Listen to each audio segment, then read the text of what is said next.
Okay, Alex is the first person in. How's it going? Okay, let's check to see if we got audio.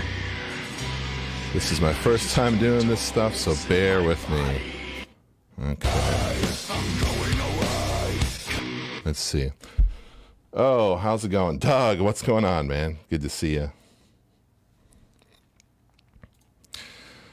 Okay, let's do some more tests here. Make sure you guys can hear me. Check, 1, 2. Everything coming through okay? And the people. What's going on, Doug? People, like they forgot we were equal. Remember Dennis, what's going on, man? Jason, good to see you, buddy. Aaron, oh my God, everybody's showing up. What Reaper skin do I use? Well, this is an old one. Man, I rarely change the stuff. Was it under layouts? Default layout, themes, here we go. Default 3.0. Man, yeah, I don't know what year I started using in 2009, so that must have been the default for Reaper back then.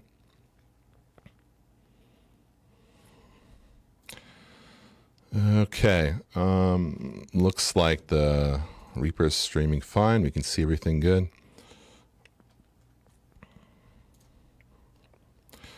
Okay. Shane, what's going on? Okay.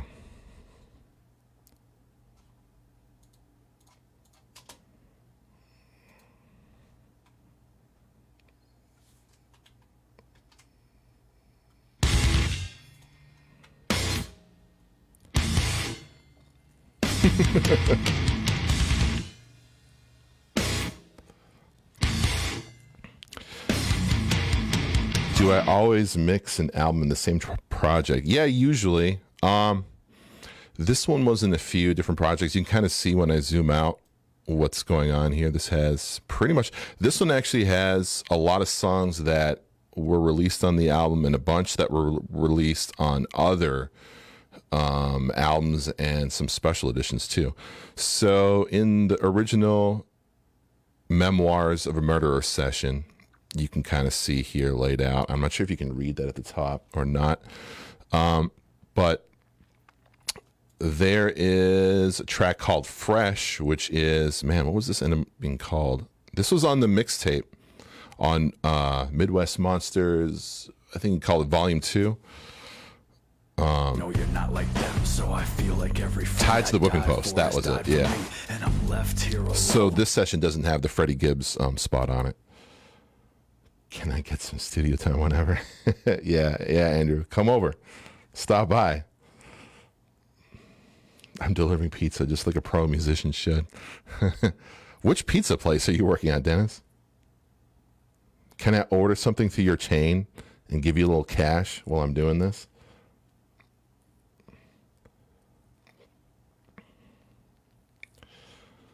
Talk about how many tracks you have. P-drum bus. Let's see. This session has... before I tell you how many tracks this session has, because it has quite a few. Like I said, there were a few other tracks that didn't make the original release. Trauma Model was one of them. That's in here somewheres. Yeah, there it is. And Bad Man, that ended up being on a 10-inch single. I think we ended up with like 20 some songs, and there's a bunch of extra stuff. Some spoken word things that was on the Prom EP. Okay, so how many tracks do we got? Let's scroll all the way down. Hey, let's see the whole thing. So you can see all the huge mess of automation stuff going on. That's just spoken word. That's really not interesting. Here we go. Let's scroll to the top. Oh, how do I bust everything up? Okay, well, we got a production comp here. So... yeah, we got all kinds of stuff going on, all kinds of fun automation. And this is all production. Some of the stuff was from Justin Pilbrow. He worked on the album with me as well. He did a lot of post-production stuff, some keys. He arranged strings and piano and some stuff like that for like, I was going to say Devil May Cry, Devil Don't Cry. Let's see. Keep scrolling down. More production. So bass drops being the last in the production bus. That's 111 tracks so far. And then we got some drums, all kinds of weird. I'm not sure what I was doing there. Getting a little happy with the automation. Okay, we got percussion. So this is just the whole drum bus so far. A few snare channels. Keep going down. And what do we have next? Bass, guitar. Rhythm guitar. What are those? DIs? Okay. And yeah, I'm going to give you the whole tour here, I guess. I'm going to keep going down. This is rhythms. Soldano. Reamped it with a Soldano. I think I got a picture in the album session somewheres. I could show you guys some pictures. Let's see. Don't want to miss too much of the chat. What's going on here?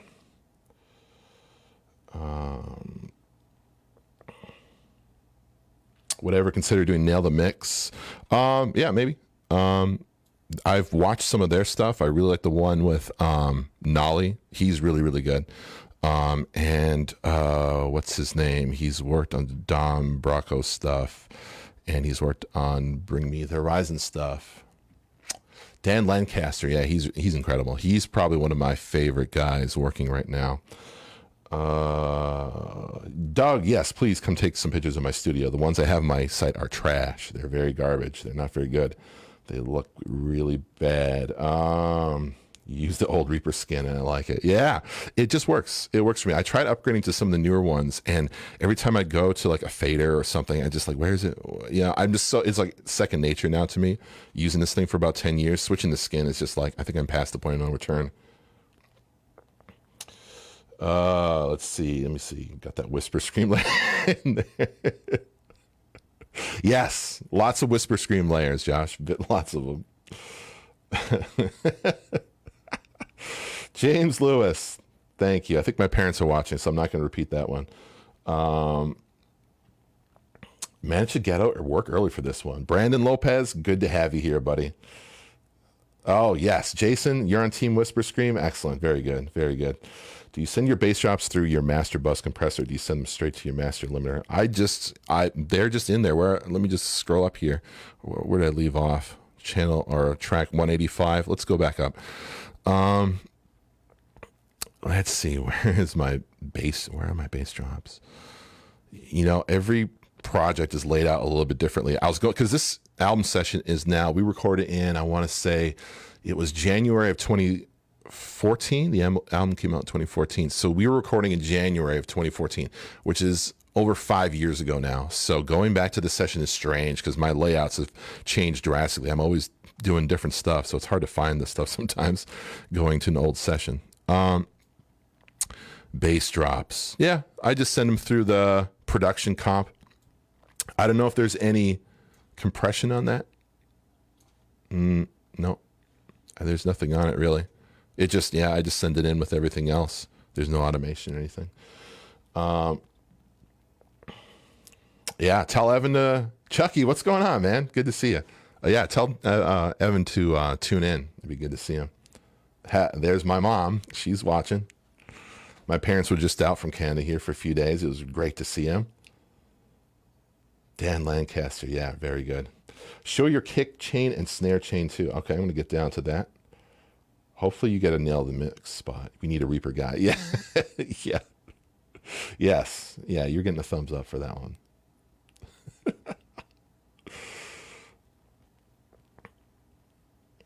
Gonna show us where the infamous trunk slam is on the album. Okay, there's got to be a ton. I know. I had this moment of zen when King was opening up for Korn and Slipknot at the Palace in Detroit. And I think it was like Kill 'Em All or Fat Around the Heart. One of the songs was playing, and then the infamous trunk slam hit, and it's like reverberating throughout this massive arena. I'm like, I've made it. I've really made it. The old Buick is living on. Where? Trunk slam there, dude. Look at all the trunk slams and Kill 'Em All. It's constantly going.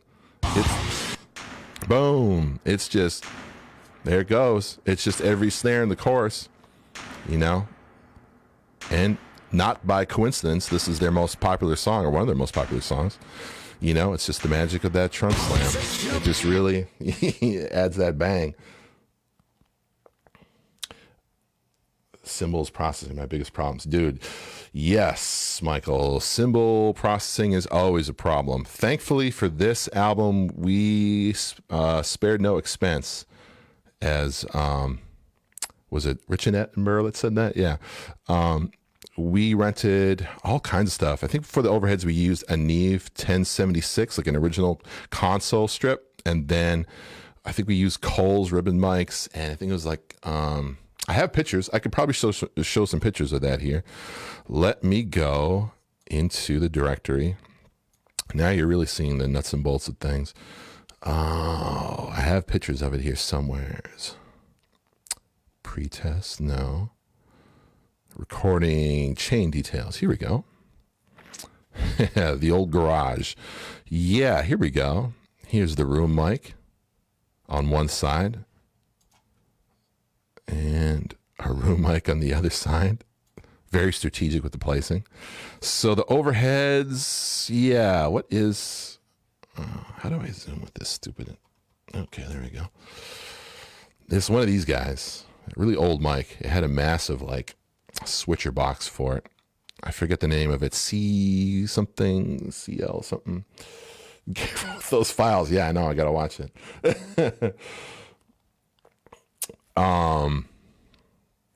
Yeah, we recorded everything at 88 too as well, which is probably overkill, but it was a big project. And I just kind of wanted to try it out, and we had all the gear for it. So I think we ended up renting a Rosetta, like an Apogee IO. You're like a fine wine. Oh my God, thank you. Well, you know, oh, Beal, what's going on, buddy? We're going through your guitar files. We're showing all your shredding files. We're putting them on blast. What do you prefer, buses or group tracks? Let me see more of that one. Solo and group folders tracks. I don't know. I guess I'm kind of used to the folders. I mean, as you can see, my session's kind of like broken up into folders. I'm running this thing off the external. That was a mistake. It looks like it's loading for a little bit, but yeah, I've been using the folders for years. I do some stuff as a send from the in and out, but most of the stuff I do when it comes to, you know, bussing, I'll do that through the folder system. I think it's because maybe growing up in Windows and DOS, it just makes sense to me that everything's under a folder. Like if you go through the drums, let's see, what is the main drum kit? There's some layers and layers. So I'll group together like the snare mics. So there's 3 of them here under one folder. Toms, same thing. The smoosh mic, that's separate. Overheads, yeah, left and right, rooms, that kind of thing. And all of those will be in the directory as well under shells. So the shells themselves are in a separate, yeah, just the close mics on the shells there. And I think I put the smoosh. No, I didn't put the smoosh mic in there. The smoosh is, that's just, I think it's a mic I put somewhere in between the snare and the kick, and then blast it with a distressor. And that was an idea that Justin came up with when I was working with him, and I've been using that ever since. On most, some I don't, if I don't feel like it, if it doesn't seem necessary. If it's too dense, it's like, let's say with Lorna Shore, there's too much stuff going on with Austin, it would just be like a big blur. But with stuff like King, where it's a little more open, then I'll use the smush mic and just kind of destroy it with a distressor, put it on nuke, turn all the knobs, dime everything out, and then, yeah, it sounds cool. Well, let me just solo it out. Blast it up here. So that's just, I think it was a Royer ribbon mic in between the snare and the kick. And just cranked. There's, what do I have on as far as effect? Just a little EQ, you know. Nothing too mad going on here. Just getting rid of a little bit of that boxy room sound. Yeah. Let's see. Let me go back to the chat here. Those trunk slams, though. Andy Reid, what's going on, buddy? We need to get a beer sometime. I need to check out your studio.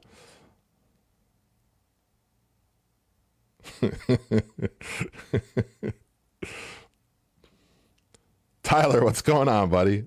Good to see you. Glad to see you're feeling good. We didn't do any stuff. We did the End of Empire album. Oh, talent. You know what? No one wants to see DD Clip. That was before Reaper. That was really old school.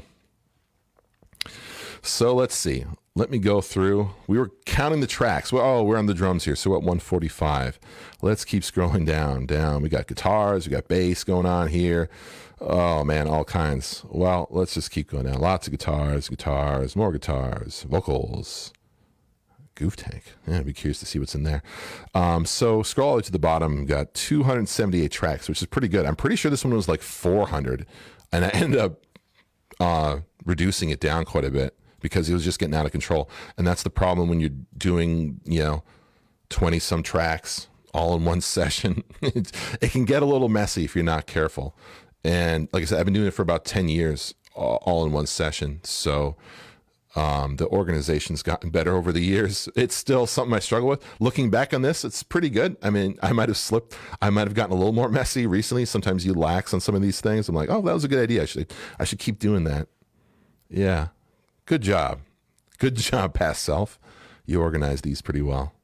For the most part, it's pretty good. Snare processing. Yes. Okay. Let's see what's going on in the snare processing. I don't think I have a whole lot going on in this. I know I made a room sample, and this is like several computers ago, and unfortunately the room sample isn't playing properly. I was trying to get it to work, and it's just a pain in my butt, so I just decided to leave it. Let me see drums. Where's my let me scroll up here. Oh man. I see. This is the thing that I don't like about going back to these old sessions. Now I like to have drums like usually at the bottom of the session, or at the top of the session, so I know exactly where to scroll. And here, it's a little bit out of sorts. So let's see here, snare. Okay, snare. So we have 3 snare mics going on. I think. Let's go back to those pictures and see what was going on. Hi-hats covering it. Go figure. It's dark. It's hard to see.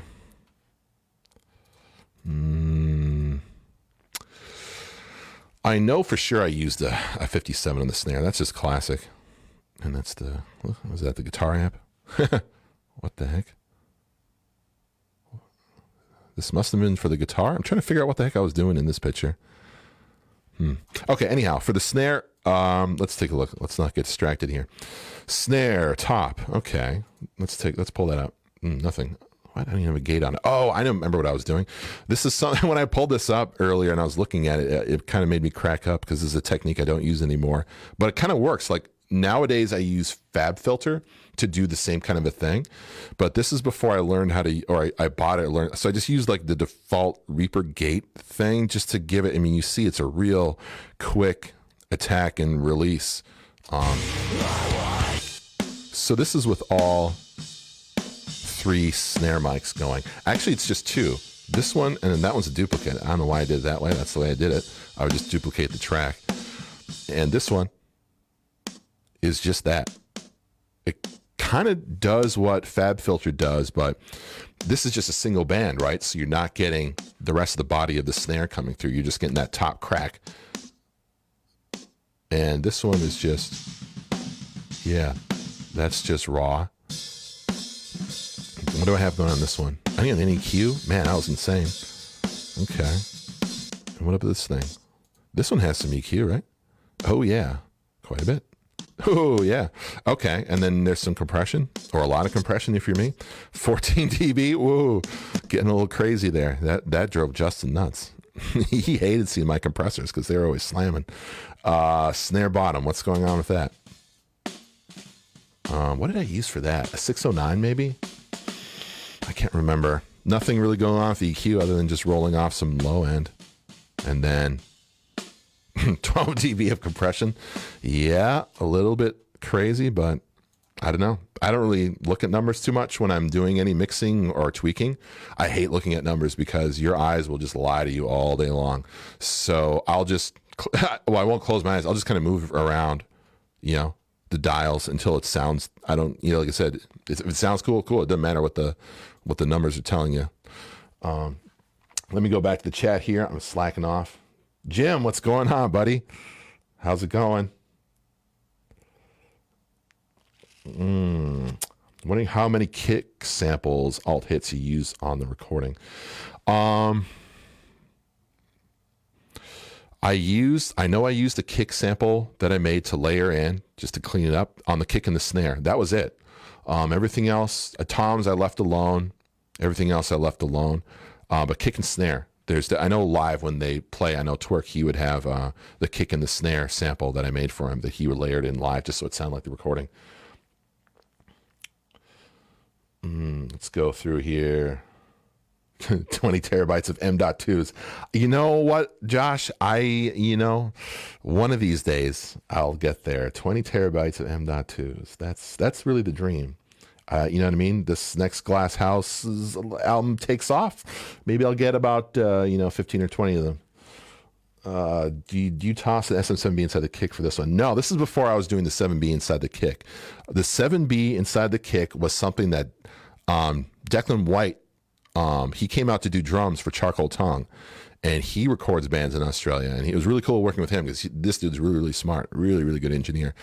And he tipped me off. He's like, why don't we try, putting the 7B inside the kick? And I was like, well, that's strange because that's a vocal mic. And I was like, whatever, what the heck? I'm always down to just try something. And it sounded really, really good. And I've been using the 7B inside the kick for most projects ever since then. It just sounds really, really good. This one actually, yeah, same mic I'm using here that I've used on kick on Varials and on Dayseeker and name it, Charcoal Tongue, a King LP2 and LP3, yeah, the same kick mic.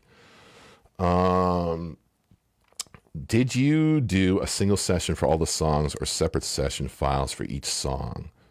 Sorry, just tuned in. Oh, yeah. This is all one big session.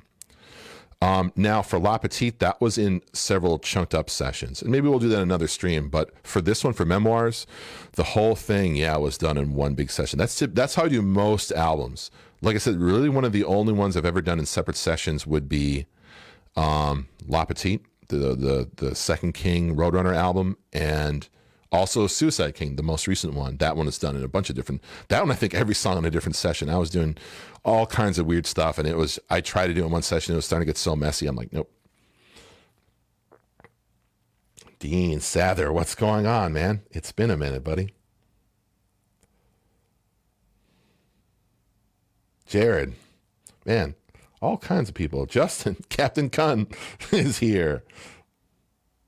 How long did each stage of this record take? Tracking, mixing. Oh, cool. That was, we had done pre-production before we did this session. A lot of times the bands, I'll do pre-production and the album all in one blocked out session. With this, I'd been kind of like working with them on and off for a few months. So we booked, I could probably look at my Google Calendar, but I think it was like a month. We did drums. I always remember this. We did drums, I want to say in 2 hours, 2.5 hours. Everything. And I started out doing multiple takes per song, but Twerk was so well rehearsed and knew the songs so well that he would just do them in one take all the way through. And I was just getting him to do multiple takes of the songs, and he was getting a little irritated. And he's like, why are we doing multiple takes? And I was like, yeah, I guess why are we doing multiple takes? We're killing the energy. Let's just, roll with it. So if I hadn't slowed him down, he probably would have done this whole record on drums in probably an hour and a half, maybe an hour.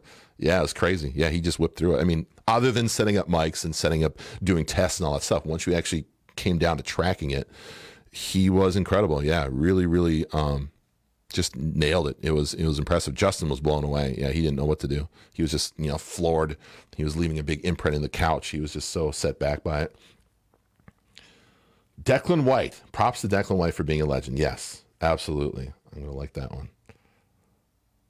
Yeah, he played drums on the Charcoal Tongue stuff that we did. And he was really good. Really good drummer, really good engineer too. He gave me a lot of cool ideas for drum stuff.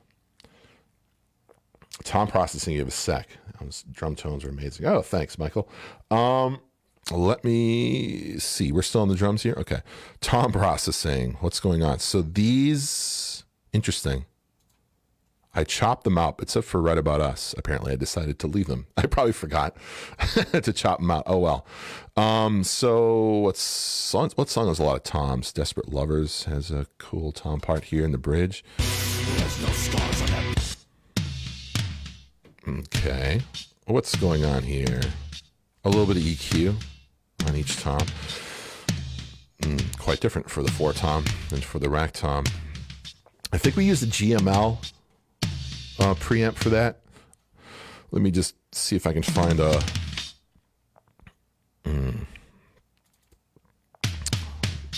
here's a picture of the Neves. We use Neves for kick, snare, and overheads as well. Do I not have a picture of the GML? Oh, here. No, that's the. I think I almost killed myself in this LA2A when I was setting it up. This is a pretty old unit. Yeah, that's from Dream Hard in Nashville. For some reason, I thought they were in New York. Oh, never mind. The open back, there's a lot of open wiring in it, and I dragged an XLR cable across it, and there were some sparks flying. And my first thing is oh shit, I'm gonna die. And then it's okay, I'm not dead. It's like, oh shit, I ruined this like $5,000 compressor, and it was fine. Didn't do anything. So yeah, be careful. If you're gonna rent some of this old gear, and you're back there with some patch cables, just be careful. So let's see what else the tom processing is going on. Just a little limiter. This old DOS-based limiting compressor. I love this thing. This thing's cool. This thing is from back in the Mod XM S3M days. I used to use this thing. Oh man, this thing. Is there a year on this? 2002. Yeah, rocking that thing since 2002. Whoa, and we got a lot of top end going on with the toms here. Looks like I was boosting them quite a bit. Oh my gosh. Yeah, see, if you looked at this, you'd be like, dude, you're insane. You're insane. Just keep moving it. Just keep moving, you know what I mean? Just keep moving this stuff up and down and you know what I mean, until it sounds good. Don't worry about what these meters say. Like I said, a lot of people would think I'm crazy, like, for how extreme some of the stuff is. Yeah, but that's it. There's really nothing much going on at all with the toms. You know, just this limiter and some EQ. And then manual gating. You can see I just manually trimmed off the toms. As opposed to, sometimes I'll use gates. Sometimes it's obviously saves a lot of time. If you can use a gate, it's gonna, you know, kill the sound and stuff. But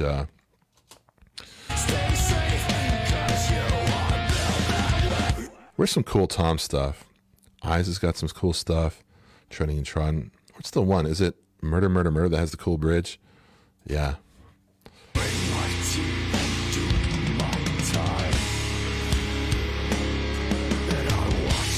Doug Alpha is here. #1 Kingston. How's it going, buddy?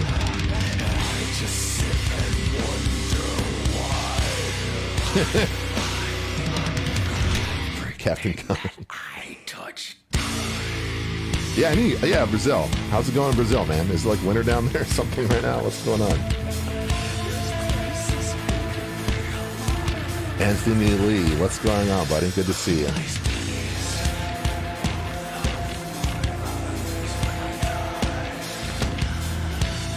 Okay, let's see.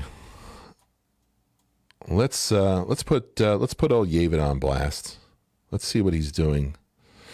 Most of you guys, I don't know if you're tuning in, maybe you know the story about the bear mace, the pepper spray that was used during the recording for vocals on this one. That was something where it's David, and he's got all these crazy ideas. So he decided to up his intensity and performance to spray himself in the face with mace. And that, the first track we did after he sprayed himself was Kill 'Em All. And then, yeah, he was dying. I remember getting him a big bowl of milk because he was after that. It was just, man, I was coughing. I could barely breathe. It just takes your breath away. It just, you're just coughing. So it helped. Let's solo out these vocals. Let's just see what's going on here. Put your back against the wall Ready your weapons. Tonight they try to kill us all, but we won't let them. If I should fall, tell my mother that I've tried, and I'll do the same for you. My Aussie if you accents, die. it's been a bit. Let's ride, cause when the chips are down, there is no backing down. And when the chips are Miss you down, too, man. there is no backing Thank you. down. Bang, bang, bang, bang, bang. Who can stop us now? Kill them all, kill them all, kill them all. Gun them down, hang their fucking bodies in the hall. Let's see. Okay, a lot of layers going on here. Not too many. Just a few on the chorus. I'm about to kill them all. Yeah, so for the vocal processing, that we did. Man, like I said, I think I showed that picture. I keep jumping around and I apologize. Yeah, the 1176 classic, or the, which one did you do first? 1176 into the LA2A or the other way around? I can't remember. Well, here's the settings, so you can kind of, go for it. These days, I'm mostly using the old, the UAD. Sounds really good. One of these days, I'd like to own one. We just rented one for the session, but yeah, they're cool. They got a great sound to them. That and the U47, I think, is what we use for vocals, or is the U87? Man, I'm terrible at that stuff. Stressor stuff. Yeah. Yeah, I keep going back to this picture. I'm trying to figure out what this is. It's not labeled. A Cole and the, I think that's the U87, but it could be the 47. Man, I can never get these model numbers straight. Well, I think we were doing some reamping with those mics. I did like that too. Or is this for the acoustic guitar?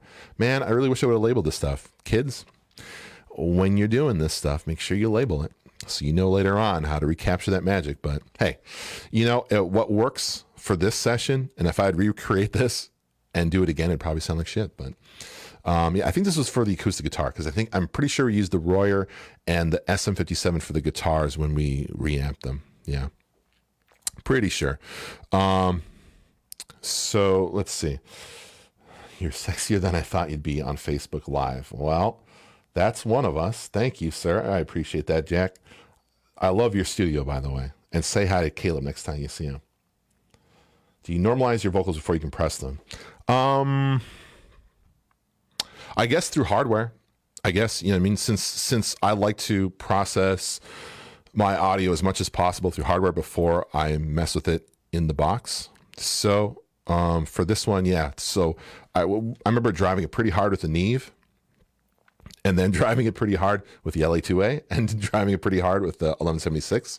So you're probably noticing a pattern here. And I don't think I used the distressor on the vocals on this one. No. And I think I'm also compressing it in post. Oh my gosh. Yeah, man. It's like, don't have no problem killing there we go. So yeah, I guess I'm a bit of a compression addict.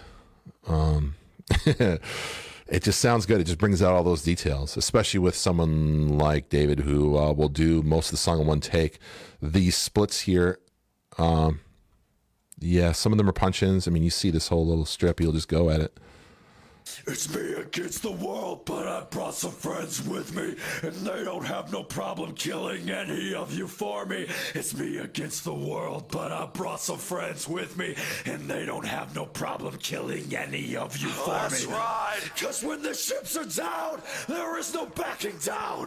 And when the chips are down, there is no backing down. Bang, bang, bang, bang, bang. Who can stop us now? Kill them all, kill them all, kill them all.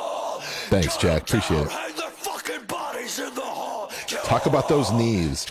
Man, I do love me some Neve preamps. They're probably my favorite preamp, depending on what it is, I guess. I really like them. I bought a couple for myself after using these. I was like, I have to have this. Yeah, I got myself a couple of 1073s after using these. These ones are a little finicky because these were from some old consoles from, I don't know, the 80s, 70s, who knows? 1073? What does that mean? Is they were made in 73? I don't know why they're called the 73s, but yeah, they're old. So they shipped in these man, and some of these knobs are a little sticky, and some of them you had to like literally punch to get them to go. So they were a little bit, yeah, like it says, modules may get loose in transport. Make sure they are properly seated before powering them up. Yeah, they were definitely a little testy, but once they were on, man, they sounded great. You could just drive them. We didn't use any of the EQ. That was something, Justin, when I worked with him, he's like, yeah, I work with these, I've worked with these Neves a lot before, and I just don't like the sound of the EQ. So I'm just like, cool. I'm okay doing EQ in the box. That's fine. Usually it's mostly sculpting, getting rid of bad frequencies. It's usually not additive. If I'm doing, I lie. Yeah, you saw my Tom EQ. I'm lying. Yeah, I'll boost the shit out of those highs. Never mind. But a lot of times, if I'm looking to do EQing on toms, I will, if it's adding, I like it to be colored. If it's subtractive, I like it to be more sterile. But yeah, I'm lying because I just saw those tom EQs and they were just boosted to shit.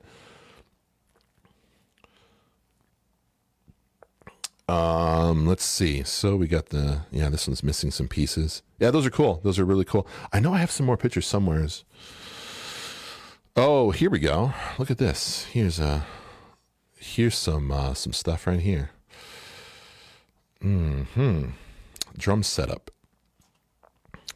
Okay, here we go. Now you can get all the processing right here. I'm going to keep talking about this drum processing stuff. We might as well put on some of these drum tracks. Let's see. What was some other cool? Murder, Murder, Murder. Yeah, there are some good drums in that one. All right, Twerk. We'll put you on here.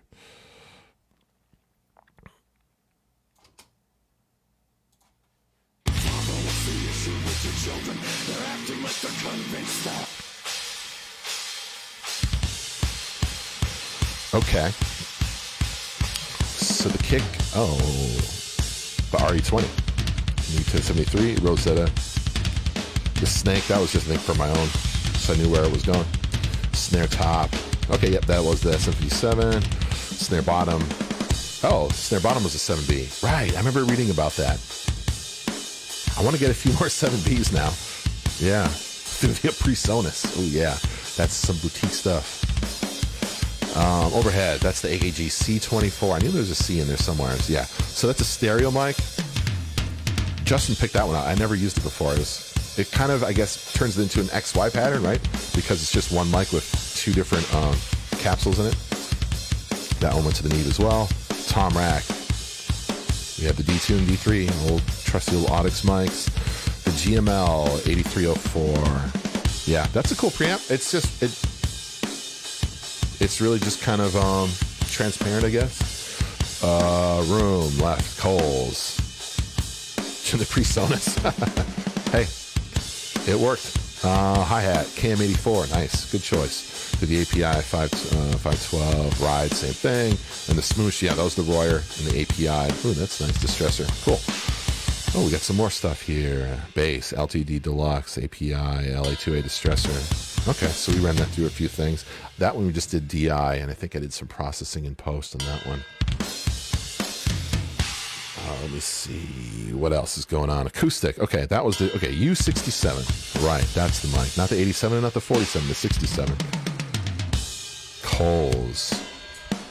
Yeah, that was that picture. That was for the acoustic.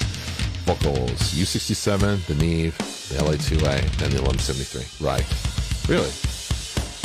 Usually I do the other way around. Usually I'll like get it aggressively with the 1173 and then taper it off with the LA2A. Maybe I should go back to doing that again.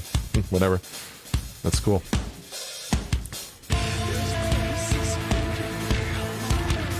Let's see.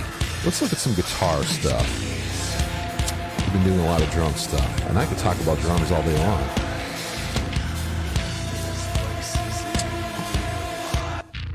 Oh, so we used Ampeg and Sansamp.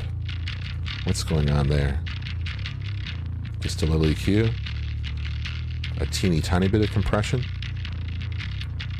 Fed by an auxiliary input, probably from the kick. Okay. Micah Smith, what's going on, buddy? Austin. Dude, you killed on the Frost Coffin stuff. Very cool. Always love the drum tones you got with King. Did you tune the kit up and choose cymbals? Or does a drummer like to have things a certain way? That's a good question. Twerk has... was this Sabian endorsement or Zildjian? Maybe it was a Zildjian, but he had a bunch of, that guy's got a lot of cymbals. So yeah, he brought in he has a great ear for cymbals, so I just trusted him on that. Tuning the drums, I'm pretty sure I'm pretty anal when it comes to tuning drums. It makes such a big difference. I was just working on some stuff for Life's Question, which is this cool hardcore band that I met through Ridge, who used to play with Poured Out. They're really cool, but they recorded the drums themselves, and that snare, we were just laughing about it because it's really ringy and not a whole lot you can do in post. You can get some ring out, but again, tuning, it's just like a guitar. I mean, think about recording an album with a guitar that's like out of tune.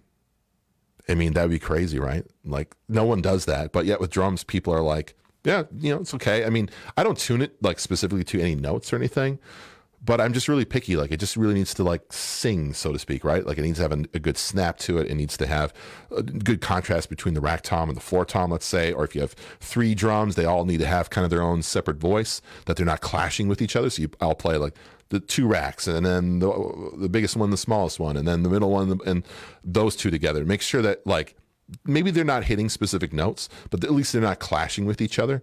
Because I don't know if I have the patience to like tune drums to the exact keys of the song. I mean, you can, and a lot of people have some good success with that, but I've never done that, and I've never listened back and thought like, oh yeah, that's clashing. Sometimes they will a little bit, and I might, if a note comes up, I might pitch it up or down a little bit, but most of the time not. Chano, what's going on, buddy? Miss you too. When's that new charcoal tongue material coming out, huh? Wink, wink. Trying to think of what heads. I can't remember what we used. The Sabian sounds so crispy. Yes, John Paul. Yes. Steve, what's going on, buddy? I love you too. I miss you, buddy. You are killing it. Glad to see you're still out there drumming, man, because you're one of the best I've ever recorded. And I'm not just saying that because you're watching. I really mean that. The Color Morale stuff was some of my favorite drum sessions ever, buddy. I really miss you. Dusty Bowles, what's going on, buddy? Good to see you in here, man. So what was I talking about? I was rambling about something. Okay, what we got in front of us here? We got the bass. We got the 6 strings. So I'll bust these. I'll really bust them in a lot of different buses or folders, right? So we got, because sometimes I just want to hear the 6 strings. Sometimes I want to hear the rhythm guitars, and I'll just kind of keep nesting them and nesting them and nesting them within more and more folders. So this is all the 6 strings together. I mean, it's just rhythms, nothing too crazy going on here, right? Guitar, rhythm, I got a bunch of stuff muted. Okay, that's just the DI, I see. Here is the Soldano. We did a Soldano rhythm right, 2 mics, and a 6505 for the left. Well. That reminds me, I remember doing this, and the guy I was working with, Justin, was like, yeah, you got to do 6505 on the left and a Soldano on the right. He's a Kiwi. And me and the band were like, the Soldano sounds sicker than 6505. We don't want to do the thing on the left. He's like, no, you got to do it. I'm like, I don't want to do that.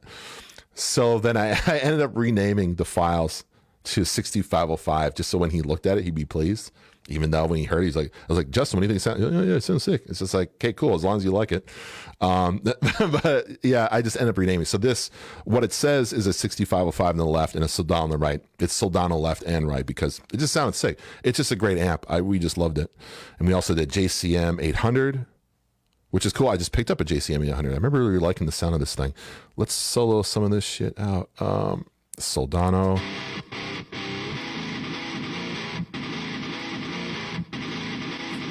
Yep. It's a Soldano. And then the 800. Oh, yeah. I think I like the 800 better. I don't know. I mean, it's probably just because I bought one and now I'm just have like purchaser's bias. But man, that 800 sounds sick. That one's just a little bit lower gain just to get a little more, articulation on the notes. Yeah. Let's see. Let me just see here. Kyle, what's going on, buddy? Yes, I will teach you. I will teach you how to use Reaper, and we'll make a cat EDM record together. Yeah, get Matthew in here, Channel, please.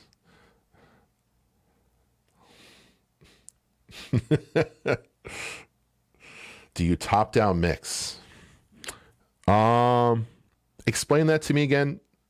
What is top-down mixing in? I remember hearing it before, and I knew what it meant, and now it went out the other year. I can't remember what top-down mixing is. 6505 gang just got dismantled. Sorry, guys. Sorry, Justin. The truth just came out. If you're watching this stream somewheres, sorry. Yes, Reaper is a very powerful DAW. Yeah, absolutely. Here's something that's crazy. We recorded this whole thing in, like I said, I have 278 tracks. Let's look at our render project and see how many. We have 34. Oh, we got 34 regions, 34 technical songs. Some of them are just the spoken words, they're not that complex. But the point I'm trying to make is there's well over 20 songs in this session, all at 88.2, and all running off an external hard drive. Actually, it's not even a solid state. It's like an old spinny hard drive where I keep some of my backups on. And I was like, I wonder if I can run this off the drive, because I never tried it before. But once I built a new PC, I thought maybe I'd be able to. And I was afraid I'd get bottlenecked in the read-write speed of the USB. But it looks like it's fine. I think because it probably just ended up loading it all into RAM, and I got 64 gigs in this, and I'm pretty sure the session isn't more than 64 gigs. It might be close to that. Well, we can find that out. Let's take a look. Where's my directory for... These are all... Yeah, when I started this out, I did separate session files. Just because I was like... While I was working with another producer, I'm like, okay, I need to be legit. We all of us do separate session files for all separate songs. And then the more I worked with it, the more I hated it. I'm just like, I just combined it all back together again. Yeah, I don't know if there's a way, because if I saw how big this directory was, I don't think it would really tell me. It's 270 gigs, which is probably my biggest session. But that has stems and extra files from Justin. There's a lot of duplicate stuff going on here too. Files for New York. What's this? Oh yeah, when they did like the live strings and stuff, that was really cool. I wish he had some footage or pictures from that. It's too bad. Okay, let me just go up. I'm sorry, I'm ignoring the chat. This is very bad streamer etiquette. Let me scroll through here. Josh, I hope you know, since recording with you, I record all my bass covers on Reaper now. Oh yeah, very good. Converted another to the cult of Reaper. Very good. Can you go in depth on your bass processing in your your mastering chain? Okay. And top-down mixing is mixing into your mastering chain. Yes, always. I always mix into my mastering chain, just because I don't want there to be any surprises when I master things. And 99% of the time, like, this is literally one of the only sessions I've ever done where somebody else mastered it. And the mastering engineer on this was Ted Jensen, who I think is like one of the best mastering engineers on the planet. And I don't want to say who's, there's two other projects where somebody else mastered them. I didn't care for it. I didn't think it was good. But Ted's stuff was sick. And I tried to recreate as close as I can. Once I heard his version of the mastering, I went back. I'm like, I wonder if I can recreate this. And when Justin sat in, I didn't sit in on with the session. They did that in New York, and I think I had something else going on. But when Justin was there, he's like, yeah, he's using so Neve compressor. I'm doing a terrible Justin impression. I'm sorry if you're watching, Justin. But he used this Neve bus compressor, and I would assume that Ted Jensen would just use the real thing, right? But no, he's like, he's using the UAD stuff, man. So I was like, I got to look into this. What is it under? Oh, I ended up buying it, and I use it on a lot of stuff these days. Maybe it's under Dynamics. Is there no search in this thing? Neve. Okay, we're getting closer, I think. Yes, there it is. The Neve 33609. This thing's cool. This thing's really cool. Like, once I heard that Ted Jensen was using this thing, I'm like, I need to learn how to use this device. And I looked online to see how much they were, and they're just ridiculously expensive. And I heard this one was really good from all the reviews, that it was very similar to the real thing. Again, if Ted Jensen's using it, it's good enough for me. So it's a little, I don't know. I had a little bit hard time getting the hang of it at first, but it's really good. I highly recommend it if you're in the UAD universe, so to speak.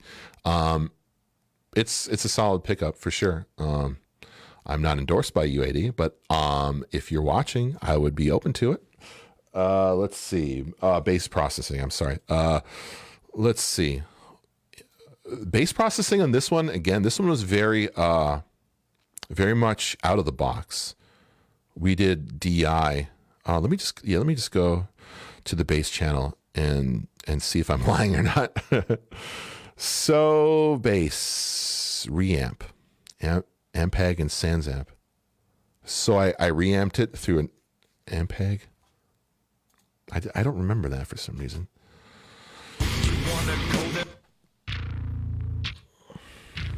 Crosshairs wanna go to bed, hungry at night, drinking your own tears. Wanna bye. Who go stop us now? Well, let's take a look at the. Interesting. I have a ratio in my compressor as an envelope. I don't know. I never do that. I don't know why I did that, but there it is. It just looks like some compression, a little bit of EQ. Again, not too crazy. Let's see. Let's see if there's something on the main folder, the main chain. No, nothing really. There's really nothing going on with this bass. It's very strange. Yeah, I did everything out of the box in this one. Okay, typically, so this maybe isn't the best example of my typical, bass chain. What I like to do is run it through a distressor a lot. I really like the distressor. I really like the LA610 MK2 that has a tube EQ on it. That's really pleasant to listen to. It has the optical compressor, the like LA3A or whatever thing it is. And then it has, the tube preamp. And then I'll run that into a distressor. I still actually use, confession time, I still like to use the Pod X3 on some bass. It sounds cool. I like it a lot for certain things. I don't know. 2x4, a lot of people like the 2x4 mix I did. That was that exact type of setting. Same thing with Gift Giver. We did the same thing too. Pod, distressor, the 610. It just works. I don't know. Something about that pod, that racking it, I like a lot. It's just that the Line 6 Pod X3. I've been trying to get another one, but the price, it's like becoming a collector's item for some strange reason. I did get the floor model recently, which I think is the same, and that was only $100. So a Pod X3 for bass. If you find one for $100, it's a really good nab for sure. Okay, let me get back to the chat here. Let's see. Your voice is like ASMR. Lance, buddy, good to see you, man. I'm not going to read the rest of that just in case my parents are still listening. Yeah, buddy. Yeah, come over anytime, man. We'll make some coffee, buddy. We'll do another Hester Prynne record. That Hester Prynne record, still, man, I was checking you guys' Spotify numbers, and I was like, this is crazy. I mean, you guys are getting hundreds of thousands of plays, and you broke up, like, 10 years ago? It's crazy. Yep, that album did really well for me. I appreciate it, man. Thank you. There's a good amount of layers on Anatomy 1, too. Yeah, there's whisper layers on that one. How's the new PC treating you? I remember seeing you post about it when you're in the process of building it. The new PC is awesome. But I will say, man, I've had a huge headache with getting old sessions working on the new PC. Oh, man. This one wasn't too bad. But I was going through trying to get some sessions loading, and oh, man. Waves plugins, I had them on the phone with them for like an hour, and they couldn't figure out what was going on, why. So like all my Waves plugins weren't loading like properly at all. There's like 2 or 3 different plugins that weren't loading properly. And that's a pain. Thankfully, I don't have to go into these old sessions. Thankfully, I printed all the stems for this. I didn't want to like rebuild a session with the printed stems. I wanted to go and show you guys the original session, which is what I have loaded up right now. But thankfully, I did print the stems, or Roadrunner made me print the stems because I typically don't like doing that. I'd rather be working on music. I don't like sitting here doing like mundane stuff like that. I don't like it. If I had a setup for it, I'd get somebody else to print out stems for me. I know a lot of guys do that, and I totally get why they do that, because it just like, I don't know, it just grinds my gears sitting here like soloing out stuff and rendering down printing stems and having to adjust because you know, you might have to adjust. Some things might be clipping. The way Reaper routes things is a little strange because if I play something, for example, you might see some things bottoming out. Like the snare, for example, you see that clipping, but it's not clipping. It's clipping within the channel, but it's not clipping overall within the track. It's just about the way it's routed. So if it's clipping here, it's clipping within the channel only. If you're busting that through something else and that isn't clipping, well, then you're good to go. Just by the way, the processing and stuff. But what was I talking about? Yeah, printing out stems. Yeah, because then if you're doing that, then it does print it out at the channel level. And you have to adjust it. There's just a lot of steps involved that I just hate going through. So printing out stems, I hate doing it, but thankfully I did with this one. And it's one of those things I kind of wish I did more. So when I do build computers in the future and it isn't compatible, you're saving yourself these headaches. I think a big problem my wife was telling me was that because I upgraded from Windows 7 to Windows 10, that could be causing some problems too. I mean, it could be a host of a bunch of different things, but it's something to think about. And it really makes me think about Steve Albini and his championing of analog recording, because you don't have to worry about this stuff, right? Because if some plugin upgrades and it screws up your session, you know, it doesn't matter because everything's printed. So I get it. I get why he does it. Let's see. John Paul Vega. In State of Nature, are those 808s in the kick before the second verse? Yes. And is there anything else interesting going on in there in the final chorus? Let's see. State of Nature. Let's take a look. Yeah, there's a lot going on in this track. Let's listen to that. First, I smell the smoke when I step outside. Some kind of organ going on here, right?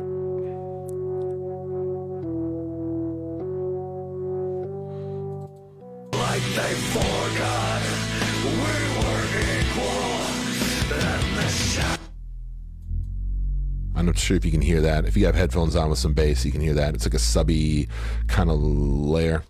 What else is going on in this? Just some ambience. Texture. I like having a lot of texture in my stuff. Sometimes I'll just put a track just like this in the background of something. It goes a long way. It's just filling out little gaps in between, because it's just like drums and bass and guitar and vocals. And that's why a lot of people like vinyl, because like that, just a little bit of ambient sound in between the instruments. It just feels like real life, right? Because when you see a band live, you'll hear people talking, you'll hear cars outside, you know, all kinds of things. It just feels more alive that way. Like when you think of just guitar, bass, drums, and vocals in a void, it doesn't really make sense, right? So having some other slight ambience can really just, I don't know, just make the song feel more alive. I don't do it all the time for sure, but it's a theory that I don't maybe agree with all the time in my own stuff, but it does really work in a lot of situations. It's something, especially something a little more stripped down, like State of Nature. Let's see what else. Yeah, there's that going on in the last chorus. Some piano stuff. I know there's a lot more. That's just some production things there. I know there's some guitar layers and some vocal layers. I think I might have sang on that one too. Psh, don't tell Rotor I have to sign a release form.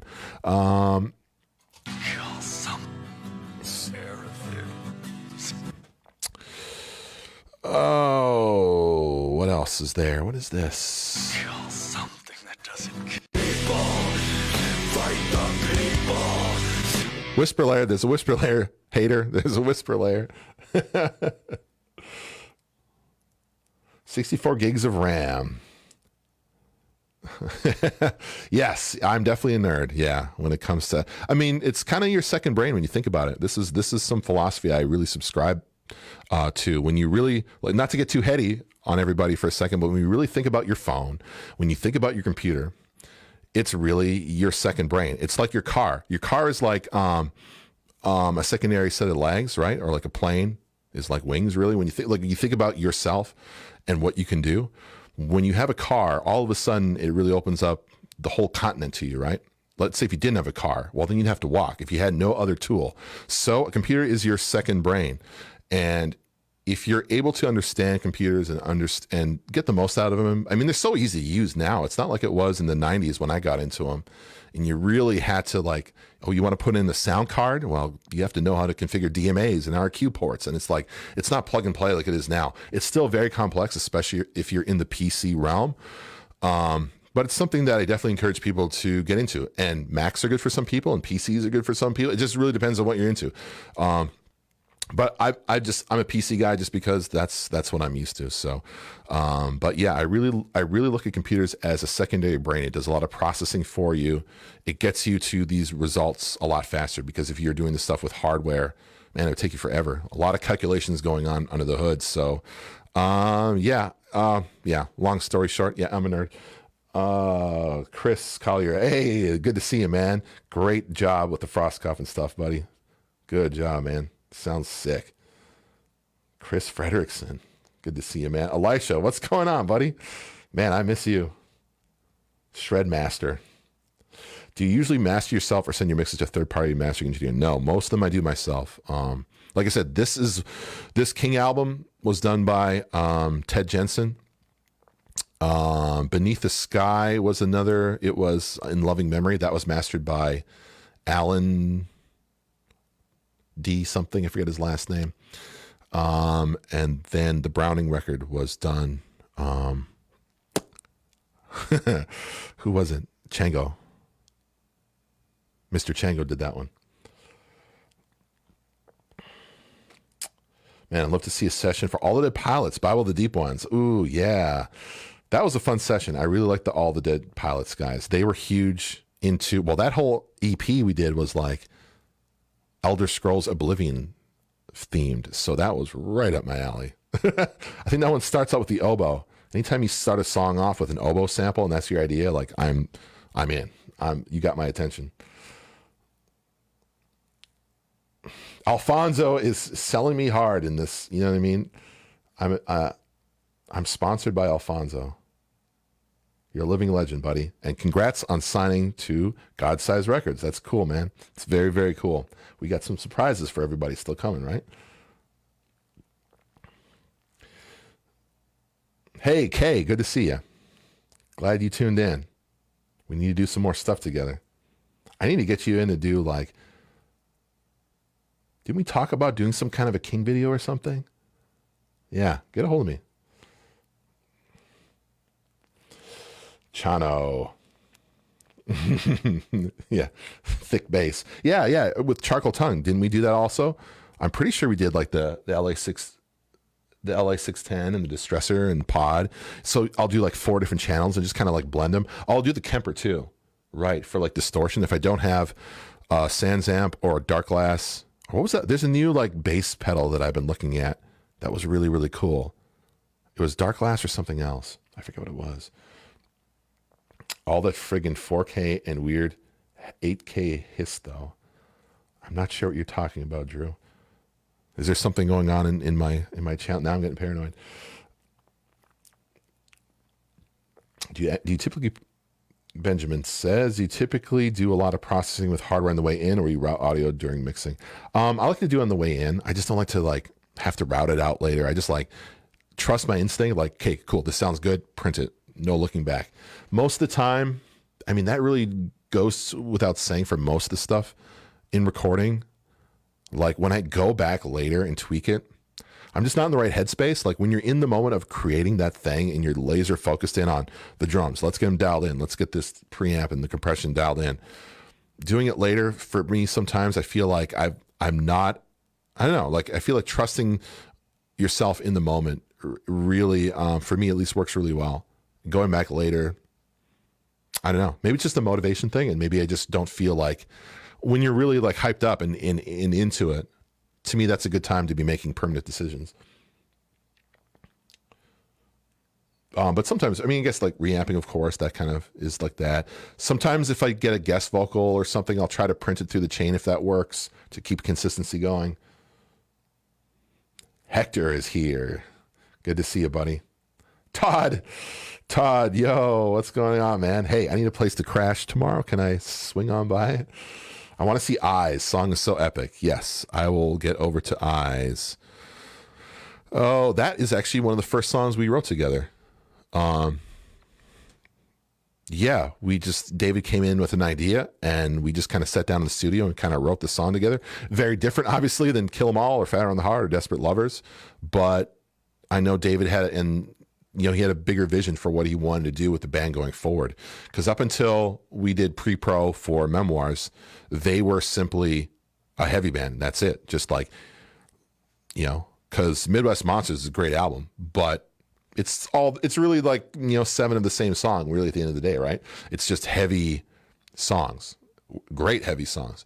So when he showed me his ideas for like Eyes and like State of Nature, I'm like, oh, okay, there's more going on here. And once we got talking, it's like, okay, he's a fan of Nine Inch Nails, he's a fan of Rammstein, he's a fan of Rob Zombie and all these other bands that I loved when I was growing up too. I'm like, cool. He wants to do stuff because most of the time, a lot of times when I work with bands, it's just like, this is the sound you're going for, like this particular mood. And I guess it's one of those things. It's a bit of a strength and a weakness to King in some people's eyes that they don't just do heavy. I get it, because they would probably go over better in the metal world if they just did heavy, but they don't. They want to do what they want to do, and that's what I love about it. It's just like, it's always a challenge doing different things. But anyhow, let me play some Eyes stuff here. We can go through some of the tracks as well and the different production things. There's also a remix of it too. I just remembered about that. When they did the video for it, they got this other guy to put in some extra guitars and stuff. It was kind of cool. Different than the album version. So if you've heard the album version and you haven't heard the video version, they're slightly different. There's some different guitars going on. I have never felt like this. You and I were meant to be, and don't go away. I'll go to my grave about this. Does Facebook record this video? Like, once I'm done streaming, like, can people watch it later? I just realized I didn't record it in my, what am I using? OBS Studio. Oh, I'm not recording. Oops. Noob mistake. Oh, well. So you won't be able to watch it on YouTube, I guess, unless I rip it. I'm sure there's a way to rip it pretty easily. But I'm pretty sure Facebook saves it, right? These are some noob questions. You have to bear with me.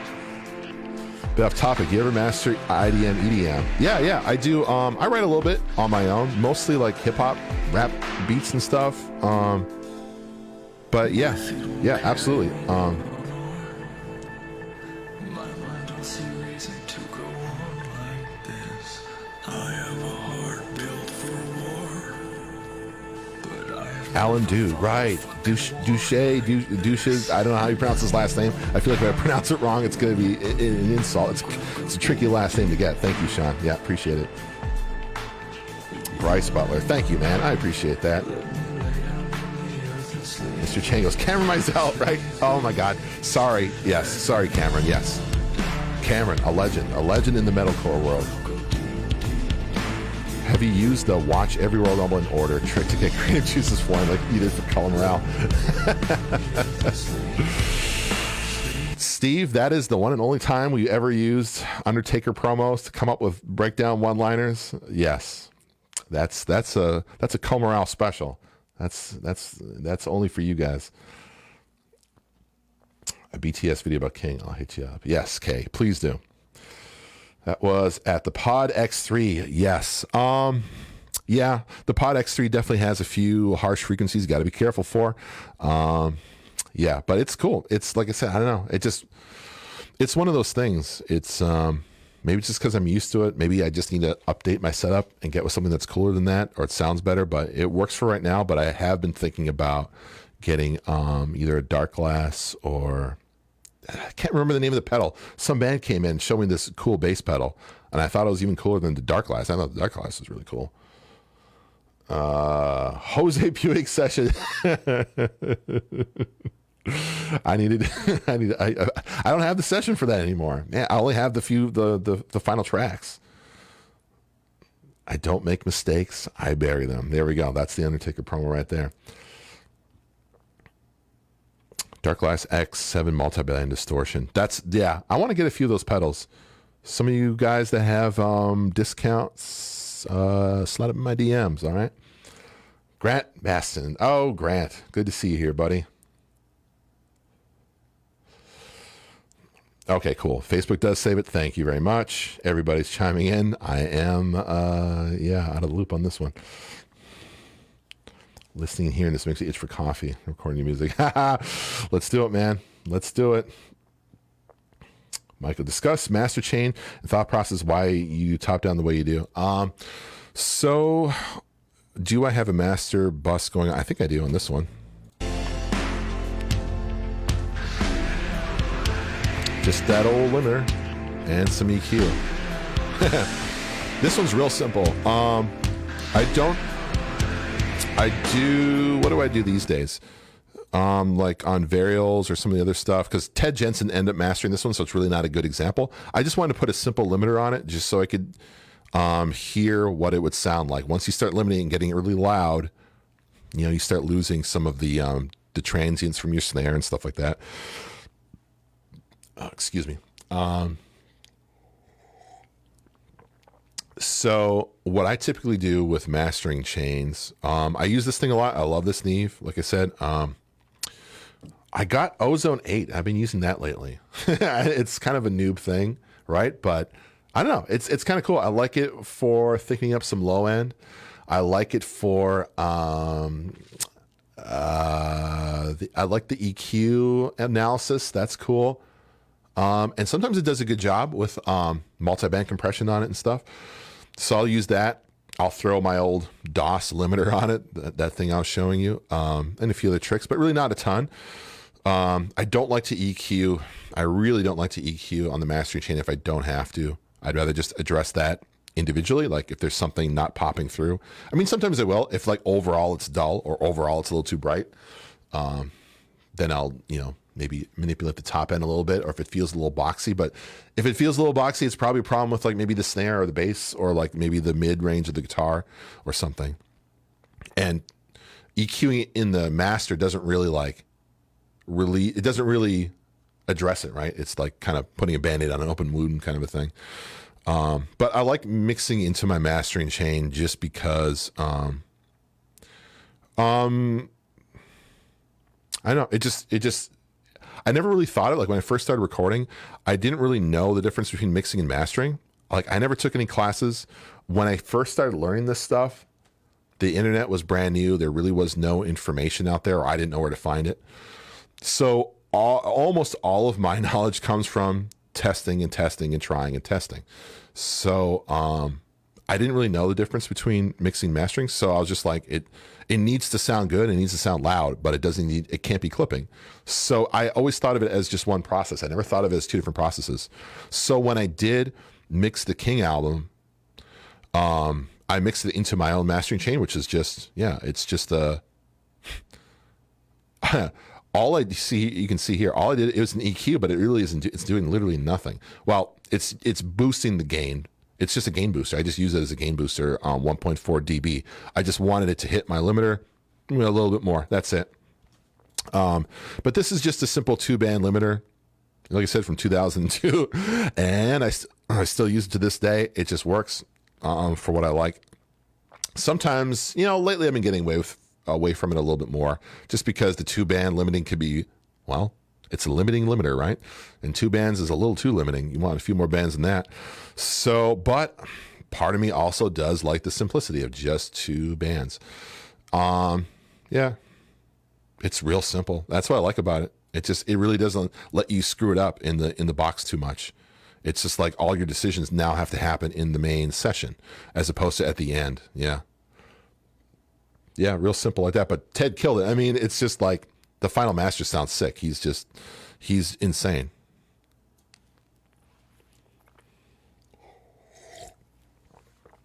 Oh, Grant, thank you. I miss you too, buddy. Lots of exciting stuff happening for you right now. Very proud of you guys. That was a lot of fun. I really enjoyed that session. Joshua Wickman is here. Good to see you, buddy. Good to see you. We are Eskimo brothers through King, right? Is that the right term? Maybe not. Let's see. Let's find a song. Murder. You did that one. You did that one on the original EP. So let's go back there.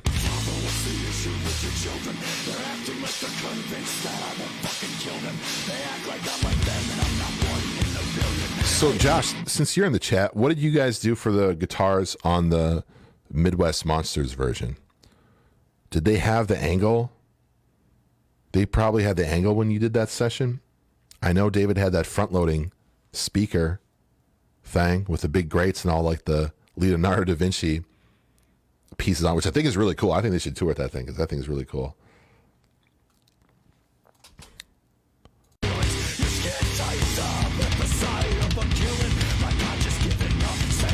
Should be living, and I know I need to change. David, what a psychopath. This whole section here in one breath. Well, not one breath, but one take. First take. You say you will, are you real? The only thing you see here edited is just turn down some of the breaths because he was just going in. He was blowing up. This, I believe, was the second day of recording, and then I'm like, do you want to do the pepper spray again? And he's like, oh, hell yeah. So he took like pepper spray and he sprayed it into like a paper towel and was like rubbing on his face. I'm like, dude. Cause I've done this before. I don't clam up. Get on the floor, put your motherfucking hands up. Sorry, Mom. Room. I'm about to send a man up. There we go. Yeah. Dude's a psychopath. Chase, what's going on, buddy? I miss you guys, man. You guys were a lot of fun. Derek, there's my man, my Marshall hookup. What about plugins? What about plugins do you use the most? Which plugins do I use the most? I use a lot of Reaper. Excuse me. I use a lot of the stock Reaper stuff. Again, I just known it for so long. Here we go on the vocals. You're right. Compressor, recomp, delay, redelay, and the re-EQ.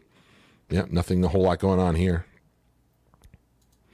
Trying to think of some other. I really like Fab Filter a lot, the multi-band thing. It's really good for drums a lot. It's good for a lot of things, but it's good for like multi-band. What I like it for on drums is just like ducking.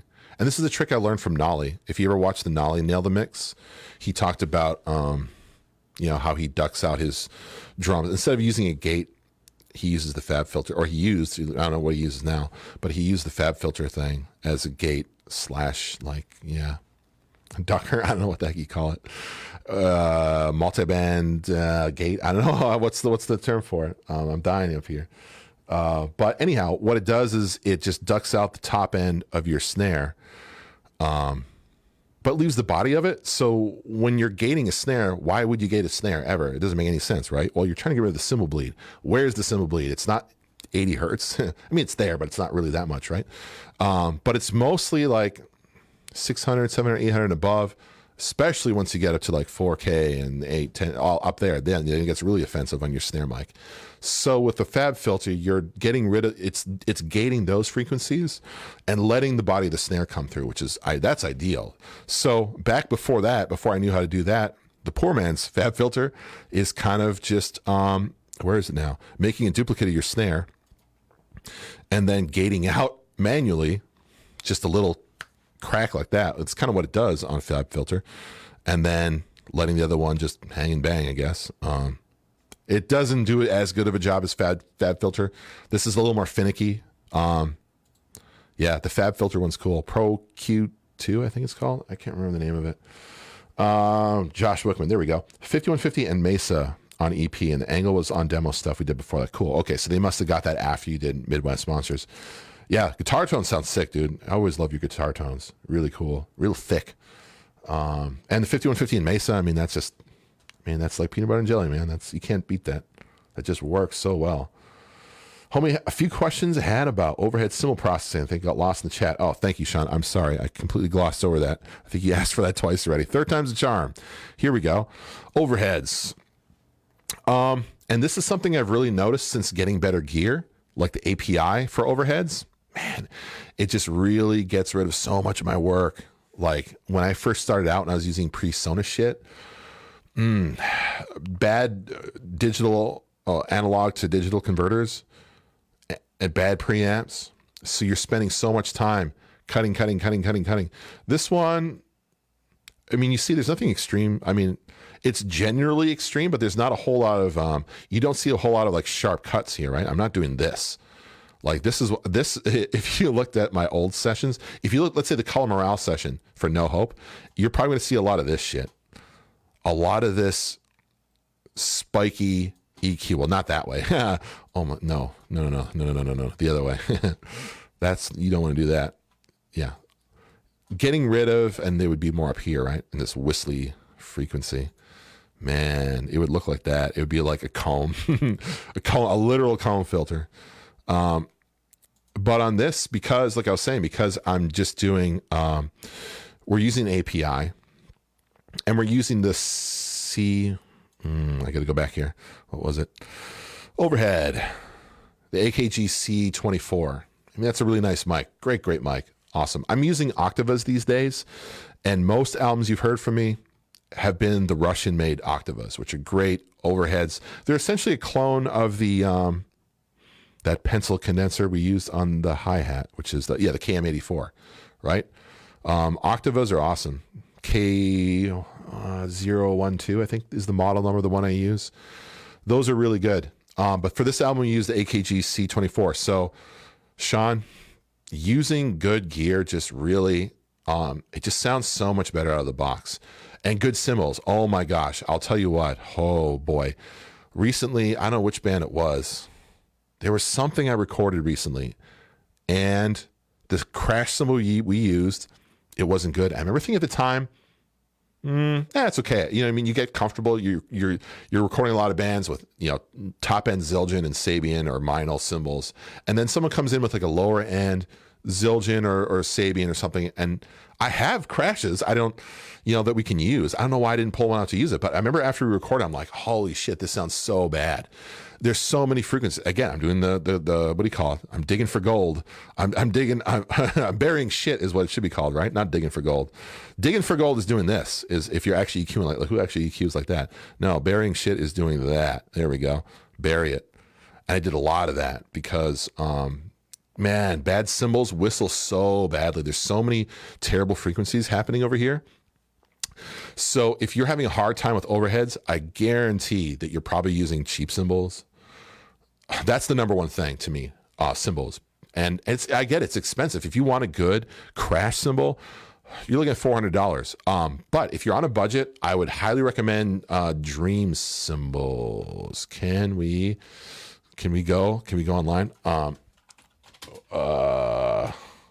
Quickly search for something before my search history pops up. Dream cymbals. Let's see. Yeah, dude, these are great.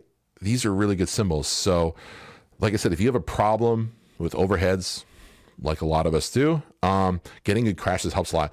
We recorded Dream cymbals for Alistair Hennessy's The House I Grew Up In, The House We Grew Up In.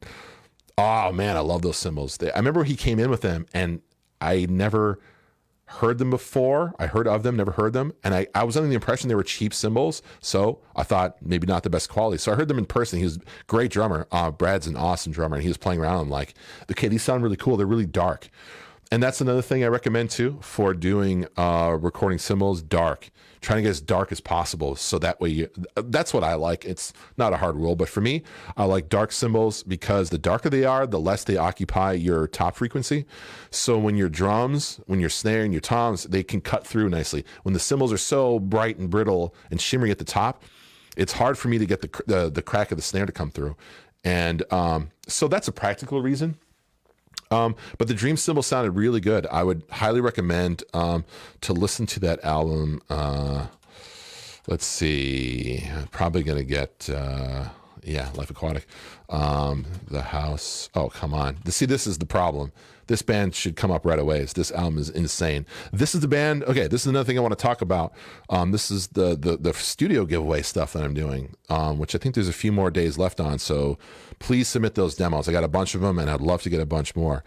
Anyhow, these guys won my first contest I ever did, and they're incredible. Incredible band. It's stupidly underrated. But this album, anyhow, to get back to the cymbal thing, like I said, these guys use the Dream cymbals, and they're amazing. They're amazing. They're some of my favorite cymbals I've ever recorded. It could be just because he's really good too. But I didn't use, what did I use? I had the API. I either used the Neve I probably used the Neve because they were so dark. So I felt I could get away with a little bit brighter top end. API is great. API just has a nice, I don't know, just glove that just grabs the, it just grabs the sound out of the air with a nice glove. Whereas like Neve serves it to you on a silver platter. That's kind of my weird way of looking at it or hearing it. But anyhow, if you're on a budget, like I said, and you're like, man, my cymbals don't sound good, get some good cymbals. Number one, get a good drummer that knows how to play them too. And that's another problem drummers have. They're just like wailing on cymbals, and you have to learn. I watched a video the other day about a drummer that shows you, like, it just kind of demonstrates it better than I can, how you're supposed to play your cymbals, accents really hard, riding it a little bit more nuanced, but your shells really beat the shit out of them. But anyhow, back to the cymbal processing. Yep, nothing going on here. It looks like I'm just getting rid of some boxiness, maybe some thump from the kick that I didn't want to come through on the overhead. But you see there's still a good amount of frequency coming through. What is that? Yeah. Let me just play it. Why don't we just play the overheads?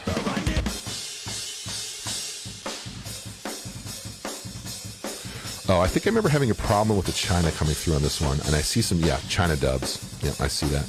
There's the hi-hat as well.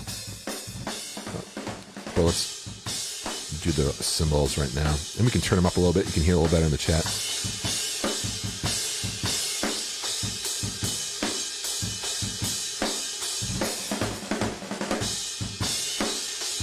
I love that Nail and Mix Nolly dunks on the dude who didn't like the Fab filter. Who didn't like Fab filter? Some noob. That's a great plugin. I wish I was getting paid to say that, but it is a really good. That's a really good plugin.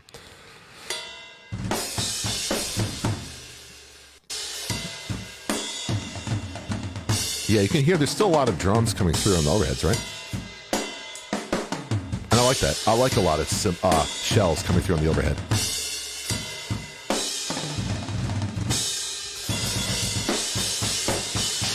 Yeah, what a beast. And Twerk plays with those marching core sticks, so that's just ridiculous. Oh, got a bunch more people watching. How's it going, guys? I have the same Octavas. Love them. Yeah, awesome. Very great mics. I mean, yeah, I bought them when I first started recording, and I still, to this day, don't feel like, oh, yeah, it's the mics. It's the overhead mics that are really causing my problems, the reason my records aren't sounding good. You know what I mean? That's the thing. Like, you need to look at all your elements of your whole process and see what's your stumbling block. And a lot of the times, even some of these cheap mics, the Audix, that's what I've used for like almost every, I use on this record, almost every single other one, those cheap Audix, D2s, D4s, D3s. They're great. A lot of people swear by the 421s, I think it is. I never use them. I don't really feel any need to, I guess. I don't know. They just work. Like, it's not the mic. I'm like, oh, it's the mic holding me up. No, it's usually like the tom isn't tuned right, or so-and-so isn't playing hard enough, or maybe they're playing too hard. The top of the bottom relation to tuning isn't good. That's the stuff that's really going to make a bigger difference, rather than like, oh, it's the mic. Yeah. If it's good, yeah. A lot of those, they're just, those Audix mics, great. But yeah, for overheads, Octavas are great. I highly recommend those. John Paul, let's see. Let me go through here. Matt Dooley, to Punk Pizza Rolls playing a big part in the EQing process. Yeah, they're very crucial. Reverb.com is amazing used gear. I bought my Sabian AA exposure for $200 for both. Wow. $200 for two Sabian AAX. That's insane. Holy Chinas are $129 used. That's crazy. Play that Legend song.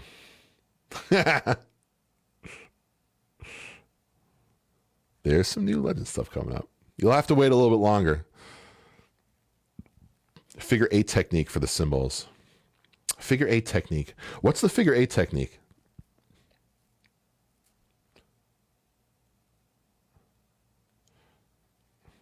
So you only like overheads, no China or hi-hats. Oh, sometimes I'll use spot mics for sure. This one is just, most of the time I do like the XY pattern overhead. I don't like my drums to be too spread out left to right. It doesn't sound natural to me. Like, it goes back to that point I was trying to make about having ambience in between your instruments, where like when you go to see, I'll read it again for the people, and I apologize to the people that heard this earlier, but when you go to see a band live, you don't hear everything in a vacuum, right? You don't hear just guitars and just vocals and nothing else. You hear people talking, you hear bouncing off the rooms, you hear cars outside the venue, you hear people at the bar or something. You know what I mean? There's a lot of ambience going on, people coughing. So when you hear an album, especially when you listen to it with headphones or something, it's very sterile, or it's very, it can be very sterile, I guess. So adding ambience to your music really helps that out a lot. There was a point I was trying to make with this, and I think I just completely lost where I was going with it.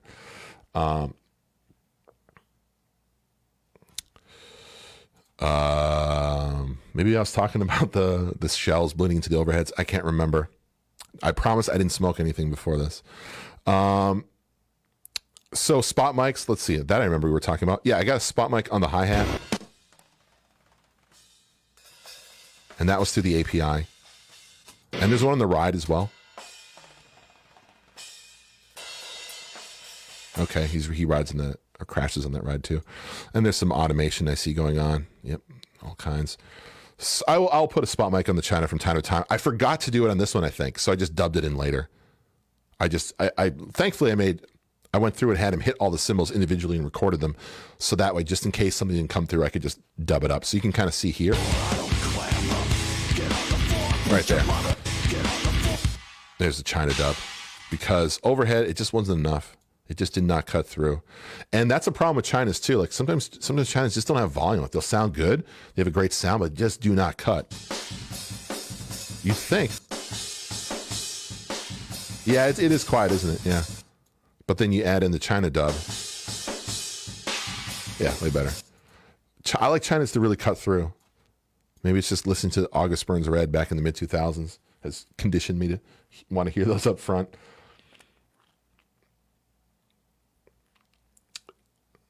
Yeah, Putney's really good. In the Taking of Flesh, yeah, great sounding album. I'm really happy with the way that one turned out.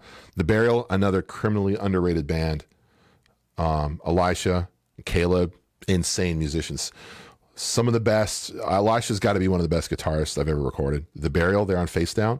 Definitely check out the 2 albums we did. Amazing. Dude would like one take solos. I don't know if I've ever recorded anybody that would just like one take these crazy solos. Most humble dude. Great guy. Caleb, insane drummer. Caleb from The Burial was this is crazy. He's the only guy, when I went to edit the drums, I would edit them less perfect on the kick a few times, because his quick trills, like, brah, brah, he would do that and it would sound too perfect. And I'm like, this is the only time I've ever done this in my life. I still haven't done it since then. Yeah, it just sounded artificial. It sounded like fake drums. So I'm like, this is strange. Yeah, because I know his footwork is just insane. He was playing these trick longboards, but great band, great guys. Love those guys. They're playing with War of Ages now. Another cool band. I remember playing shows with those guys. They've been around a while. Great band. Love them. Yeah, In the Taking of Flesh, stupidly good album. I love that album. Austin, agree, getting gear. I thought I should have, and realizing that's not where the results come from taught me that. Yep, absolutely. Panda is here, buddy. Are you still poor? This guy's a hack, don't bother. Dude, I miss you, man. You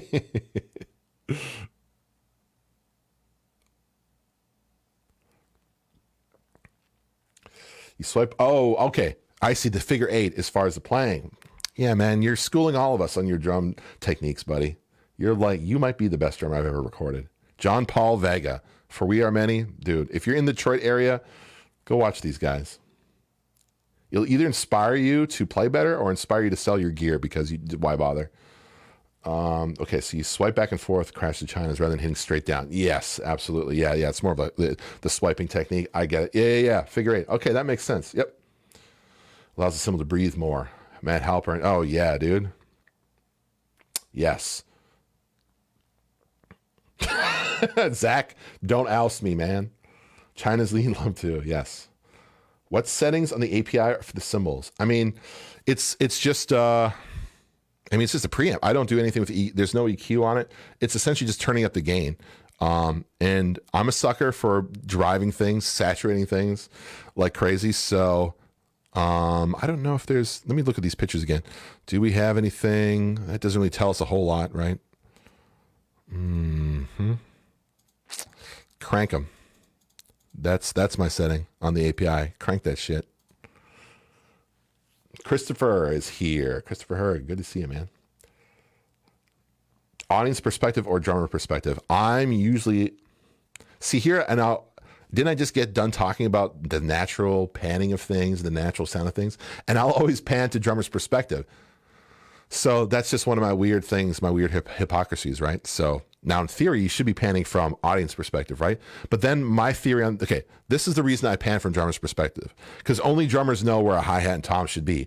Nobody else that listens to music thinks like, do you think the average person that goes to a show that doesn't know like how drums work would be like, you know, I thought the hi-hat was on the left, but it's coming out that no one cares. But drummers, when we listen to an album and you hear things hard pan, like a roll from drums from right to left, I'm like, oh, it's a lefty.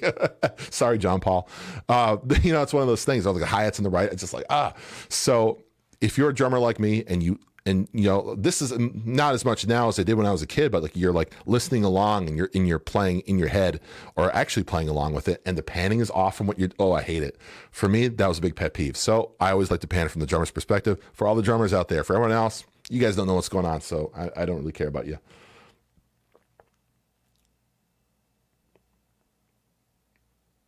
Panda, the poorest. Oh man. I'll do it again if you give me a discount. I'm more poor than Panda here. Oh shit. That's bad. That's real poor. Drummer's perspective, so you can air drum into the song. Yeah, you got it, buddy. You got it. Okay, enough of me like rambling on and on and on. Oh man, it's like 10:30. Well, I should probably wrap up pretty soon. Is there some more stuff that you guys want me to play through on here? Let's start asking the audience here if there's anything specific that you guys want to hear or look at or talk about as far as the session goes, or really anything. This really can be can pertain to anything. And I'm also going to plug the free studio time again. What is my deadline? What did I say? I'm going to have to go to my own website because I can't even remember what the heck I was talking about. Let's go. Oh man, my internet's slow because I'm streaming. Man, this is embarrassing. My own website is bogged. Ooh, man, I'm cooking myself right now. Okay. Town search. There it is. This is where you got to go. If you have not entered this yet and you are an unsigned band, please do. Please do. Deadline is July 15th. That's Monday. So if you have not gotten me a demo and filled out this form, it's such an easy form. Go fill it out. It's free. It's a free week. Come on. It's free real estate. So yeah, Monday is the cutoff date. So please go check it out. Tell a band that you know that's sick, that is unsigned, and I haven't worked with them before. That's really the only two criteria that I have with that. But yeah, Monday's the cutoff date. And yeah, I got a lot of cool submissions, really, really good ones, some amazing bands. It's going to be a tough call already, but I don't want to discourage you. Please submit something. If not, it's just a cool contact, right? It just gets me in contact with some really cool bands at the end of the day. And I will reply to every email. It might take me a little while, but I promise I will. So who knows? It could be the start of just getting together down the road eventually or something. Okay, so now I asked a bunch of questions and I didn't check the chat. So let me get back to it. Christopher, what's going on, buddy? Yes, August. Yes, it's you want to play the, yeah, exactly. Drummer's perspective. Absolutely. How was vocal tracking? I mean, it's David Gunn, man. He's insane. I love the dude, but dude's insane. He did I think we did 6 songs the first day, and then we did most of the rest of them the next or the day after. I think we only spent like 2 or 3 days tracking vocals. Again, we had done pre-pro pretty extensively. But I mean, the dude's a psycho. He just goes in the booth and just rips it up. So it's just, I mean, He's unlike anybody else in the metal scene. Dude's insane. Vocal effects, verb and delay. I believe I'm using just Reaper delay on the vocals. Let me just check for you here real quick. Let's take a look at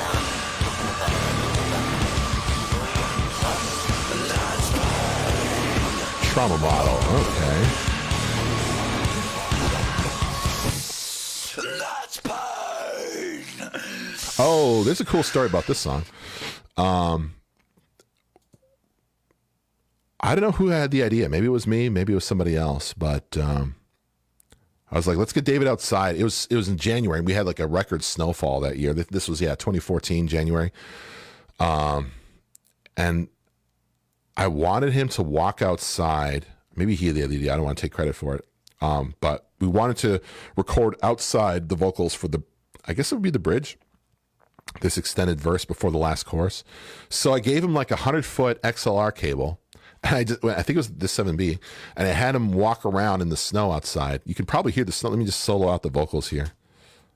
It's the motherfucking boogeyman. You hear the cars in the background. To my knees and pray that I could change my ways. I've been watching people die since I was a boy. My own life don't even matter to me. Imagine how I feel about yours.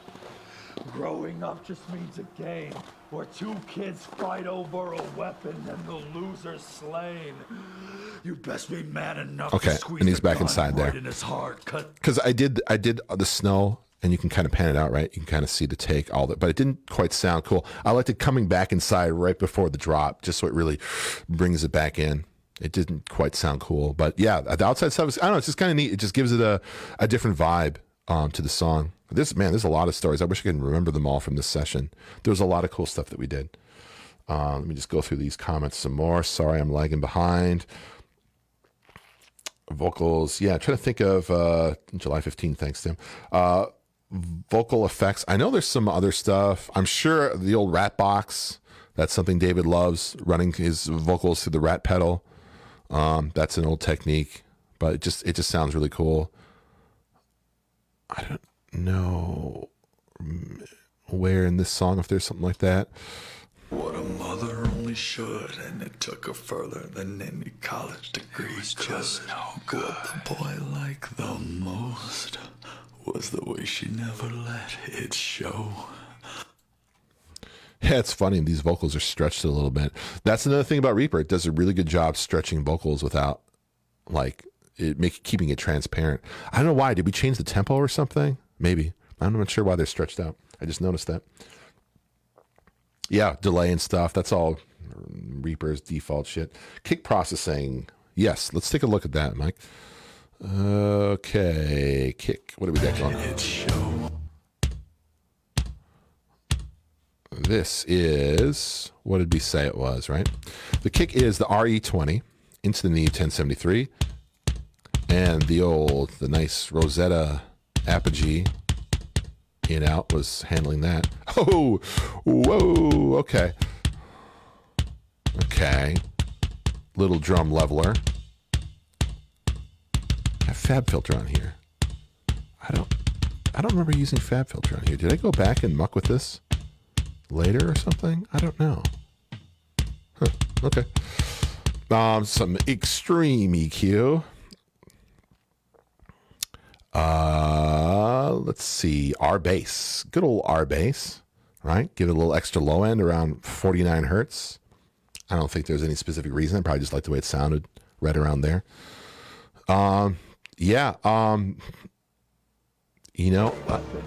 This session, like I said, this session was really focused on hardware processing. We had the budget from Roadrunner to rent a bunch of cool gear, so we took full advantage of that.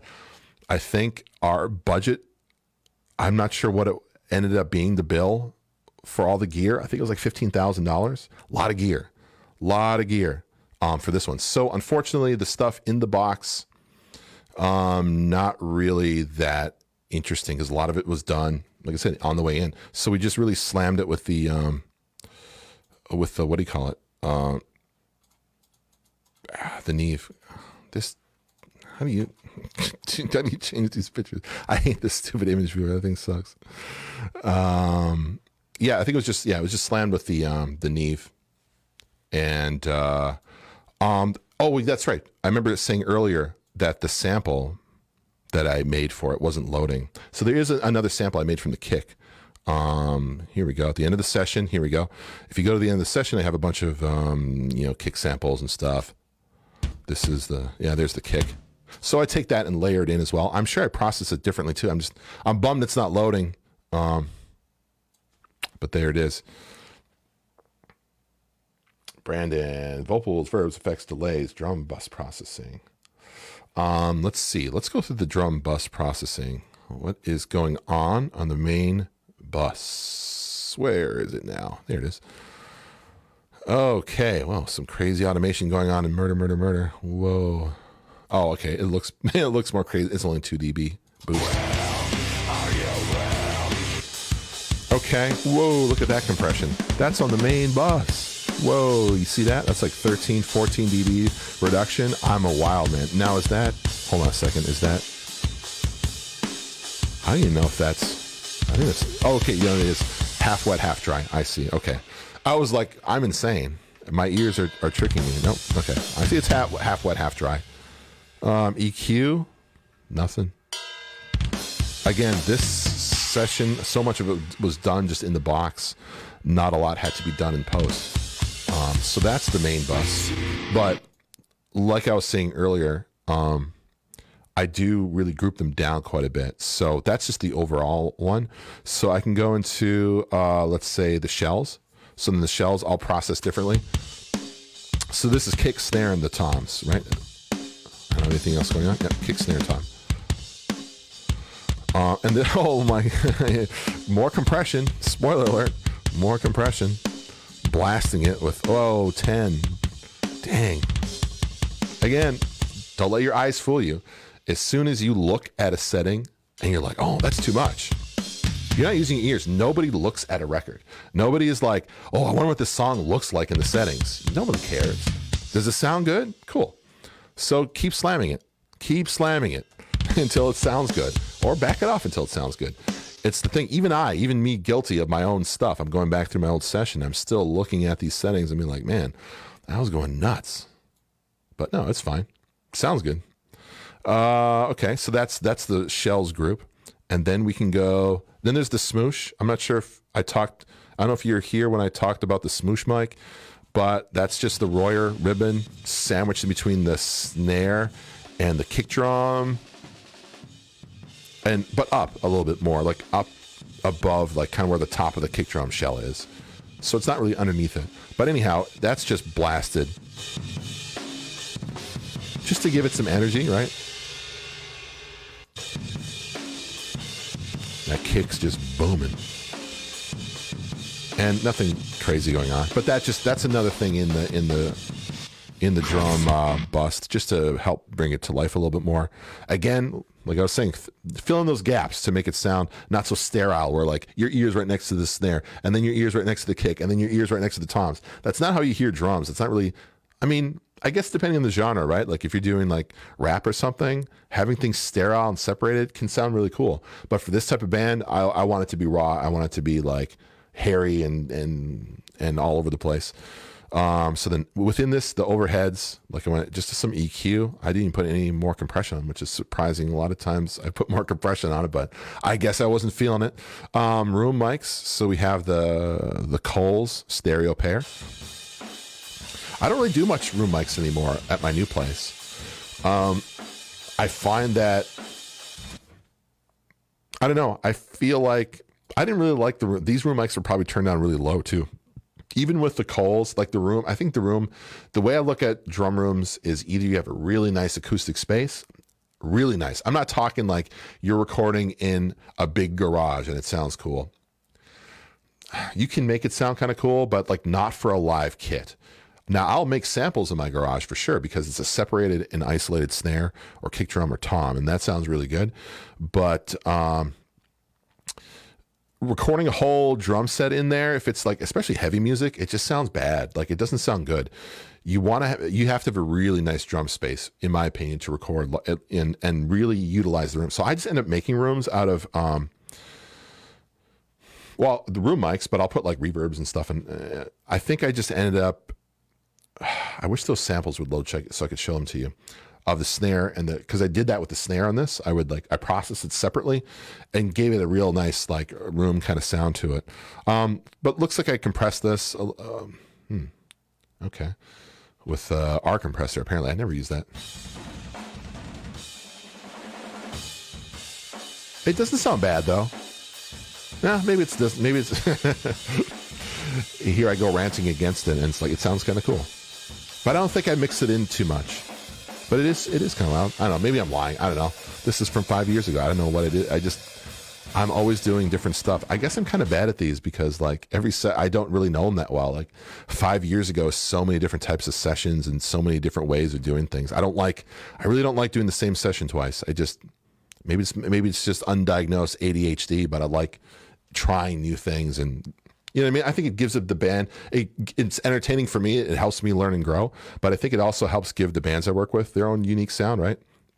Because if you just run a template every single time, oh, here's the drums, they go through this thing, this is exactly how I do that.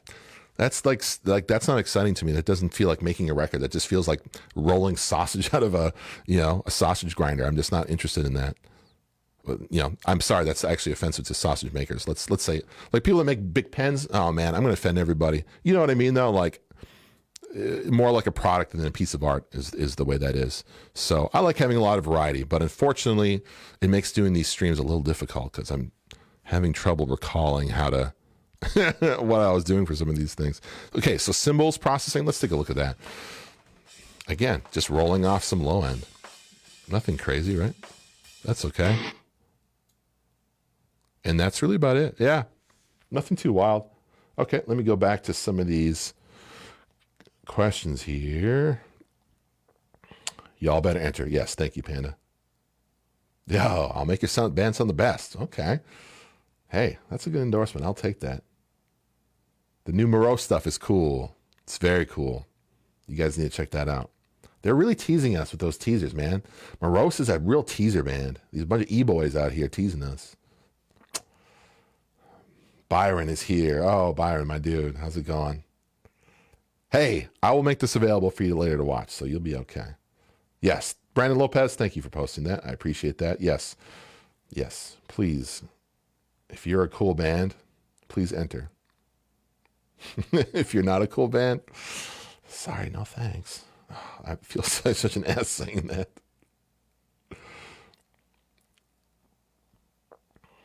Lefties need love too. Yes, my wife is a lefty. I'm teasing you. I love lefties. I love you too, buddy. She did streams for the Ghost Bath record. Yeah, that was... Dennis, how many days did we spend doing Moon Lover? Was it 3? From the start of tracking to the end of mastering?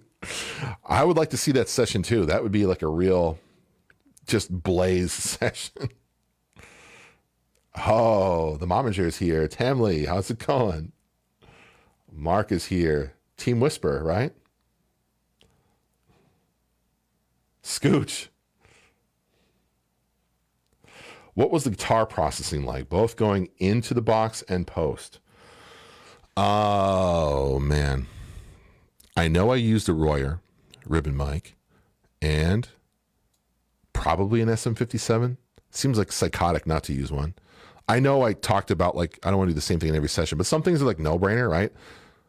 Like you're mixing dough, use a Mixaid mixer. Why would you do it by hand? I mean, maybe there's some reasons, but for the most part, right? There's certain tools that are just like no-brainer.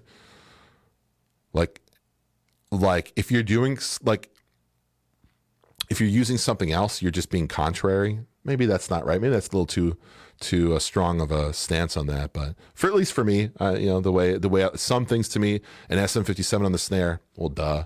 You know what I mean? Like, oh, it's the mic holding me back. It's the mic. I'm not getting the tone. No, it's the snare drum head not tuned right. It's the bottom head not tuned right. It's the snare strainer. It's the type of snare. It's the type of stick. It's the drummer's playing. It's the part. He's not playing hard enough, not soft enough, etc. Those are the things like when I put a 57 on the snare, run it through a 1073, I'm done. I don't need to do anything else, right? I don't feel like I need to, like those, that's the basic thing. Cool. Now it's being captured. That's like almost like the non-creative part to me. And the creative part is the tuning. It's the playing. the type of head, the type of snare, all that kind of stuff. So I guess that's the way I mentally like divide these different tasks. But anyhow, I'm getting sidetracked. Guitar processing. Yes, Royer ribbon mic, probably an SM57. And then we went into, I got to pull this cheat sheet up. Bass, acoustic vocals. Oh my, did I not write it down? Oh man, I didn't write it down. I don't think I wrote down my settings for the guitar. I don't know if I have a picture for him either. Dang. Let me see if I can recall it. Do you have a picture? Yeah, I think the only picture I took was for the acoustic. But I'm pretty sure we ran it into the Neve. Maybe it was the API. Like it was either the Neve or the API, okay? So one of those two. And then I recorded DI, and I'm pretty sure we reamped it later. I think I was using, oh man, maybe we even used the pod for guitar, for monitoring. Sorry, Beal. And then, hey, you know what? It's fine. Pod's okay. Pod is okay. You know what I mean? Pod is like, it's not the SM57 into the Neve, but it is the thing. And then the creative part, like I said, was the playing. It's the strings, it's the guitar, it's the parts, it's the tuning. Yeah, I'm pretty sure we did use the Pod X3 for monitoring for playback when we recorded guitars. And then I reamped them. I just split it into that and split it off into the DI and then reamped through the Soldano, the JCM 800. I could have sworn there was also a pod layer in here somewhere that I also used too. Because again, and this is the thing, when you track, whatever you play into, if you're playing into an amp sim, when you're tracking, you are really reacting to how that gain breaks up when you're playing riffs. And you have to be really conscious of that because it's a very subtle thing. Of course, any latency, I can't tolerate that. That's just no good. But beyond that, I'm talking about, the breakup of the gain. When you're playing into something, it has to be very close to what the final thing is. So when let's say a lot of stuff I do these days is with a Kemper. So when we record into that, I like to dial in the tone right away. Like whatever we're getting, when we're starting to get the guitar set up, like I tell my guitarists, pretend this is the final tone. Pretend what you're hearing now is the final tone. And let's work on this until it's really, really good and you are satisfied with it, because that's going to affect your playing. You're going to play better when you really love the tone, right? As opposed to like, well, this isn't final. And it's just like, well, you're not going to put your best performance. And that's another reason why I like to record vocals into compressors, like, and do most of the processing on the way in, because then the vocalist hears them like, yeah, this sounds good. As opposed to like, I'm using my imagination while I'm singing and screaming. You know what I mean? Like you don't want to have to imagine those kinds of things when you're performing. Because the closer it sounds to the final thing while you're playing, it's gonna, it just makes you feel better. Just makes you perform better. But to get back to the guitar, I don't DI left and right. Yeah, I thought that, man, I really did think that there was a pod layer, but I don't see it. I remember, maybe not, huh?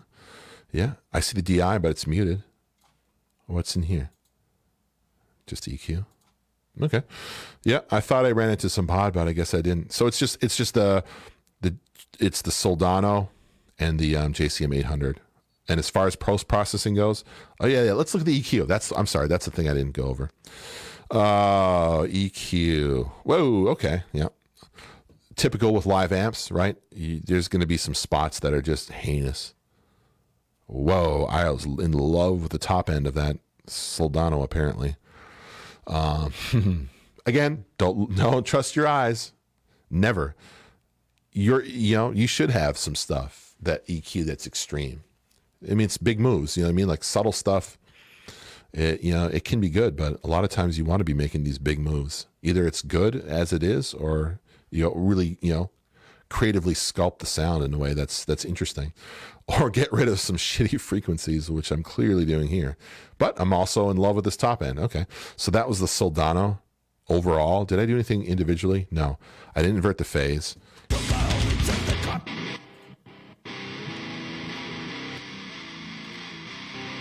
Not the best phase alignment, but it's okay. Not as good as in the latest Varials record, that's for sure.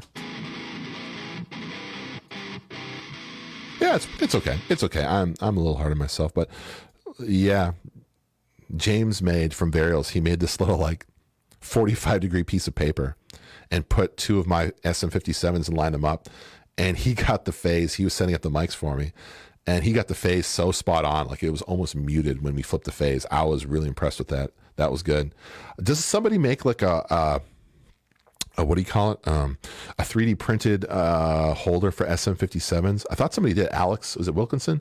I need to buy some of those from him because that's cool. I would love to get something like that for like overheads. That would be great. And for exactly that, for miking up cabs with like two SM57s. What's that technique? Yeah, one's direct on, one's 45. That's cool. Okay. And then, so there's nothing going on in the individual channels, just the overall. I see on the JCM, there's a bunch of stuff going on. Okay. It looks like I had some version of Vintage Warmer, which isn't loading properly. So, okay. So I used Vintage Warmer on the JCM 800, I guess just to add some saturation to it.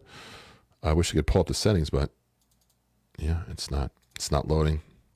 Yeah, a bunch of stuff, a bunch of stuff got lost in the process of transferring operating systems and 5 years of computer upgrades. Unfortunately, some of this stuff just doesn't load anymore. So print your stems to tape, kids. It's going to future-proof you. So there's a little bit of scooping going on. I see a little dip here, a little boost. Nothing really crazy, right? Nothing too extreme. And then individual, gate. Oh, it must have been noisy. Yeah, just some gates, I guess, on the JCM 800. Let's hear one side of it. Ooh, low gain. I love it.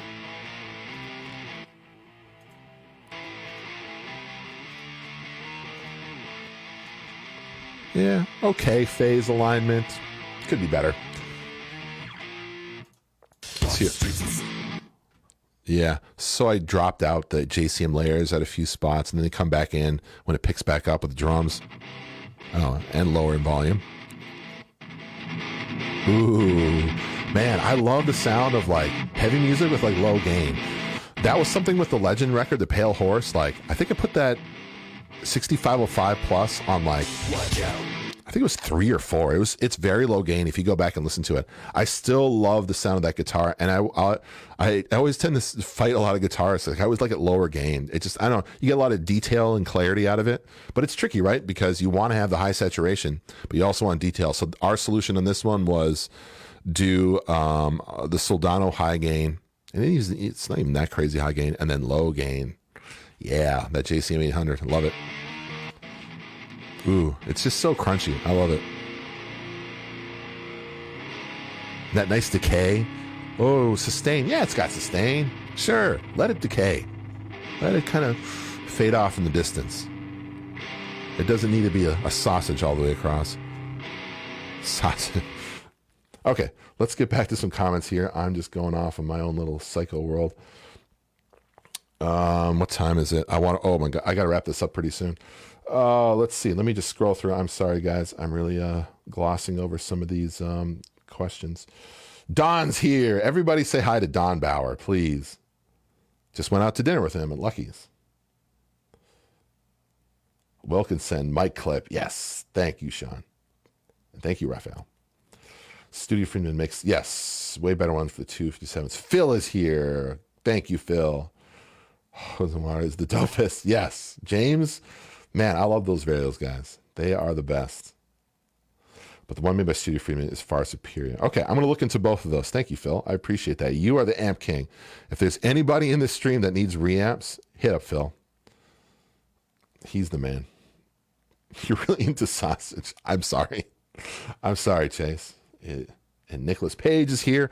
Well, guys, I should probably wrap it up. This has been a lot of fun.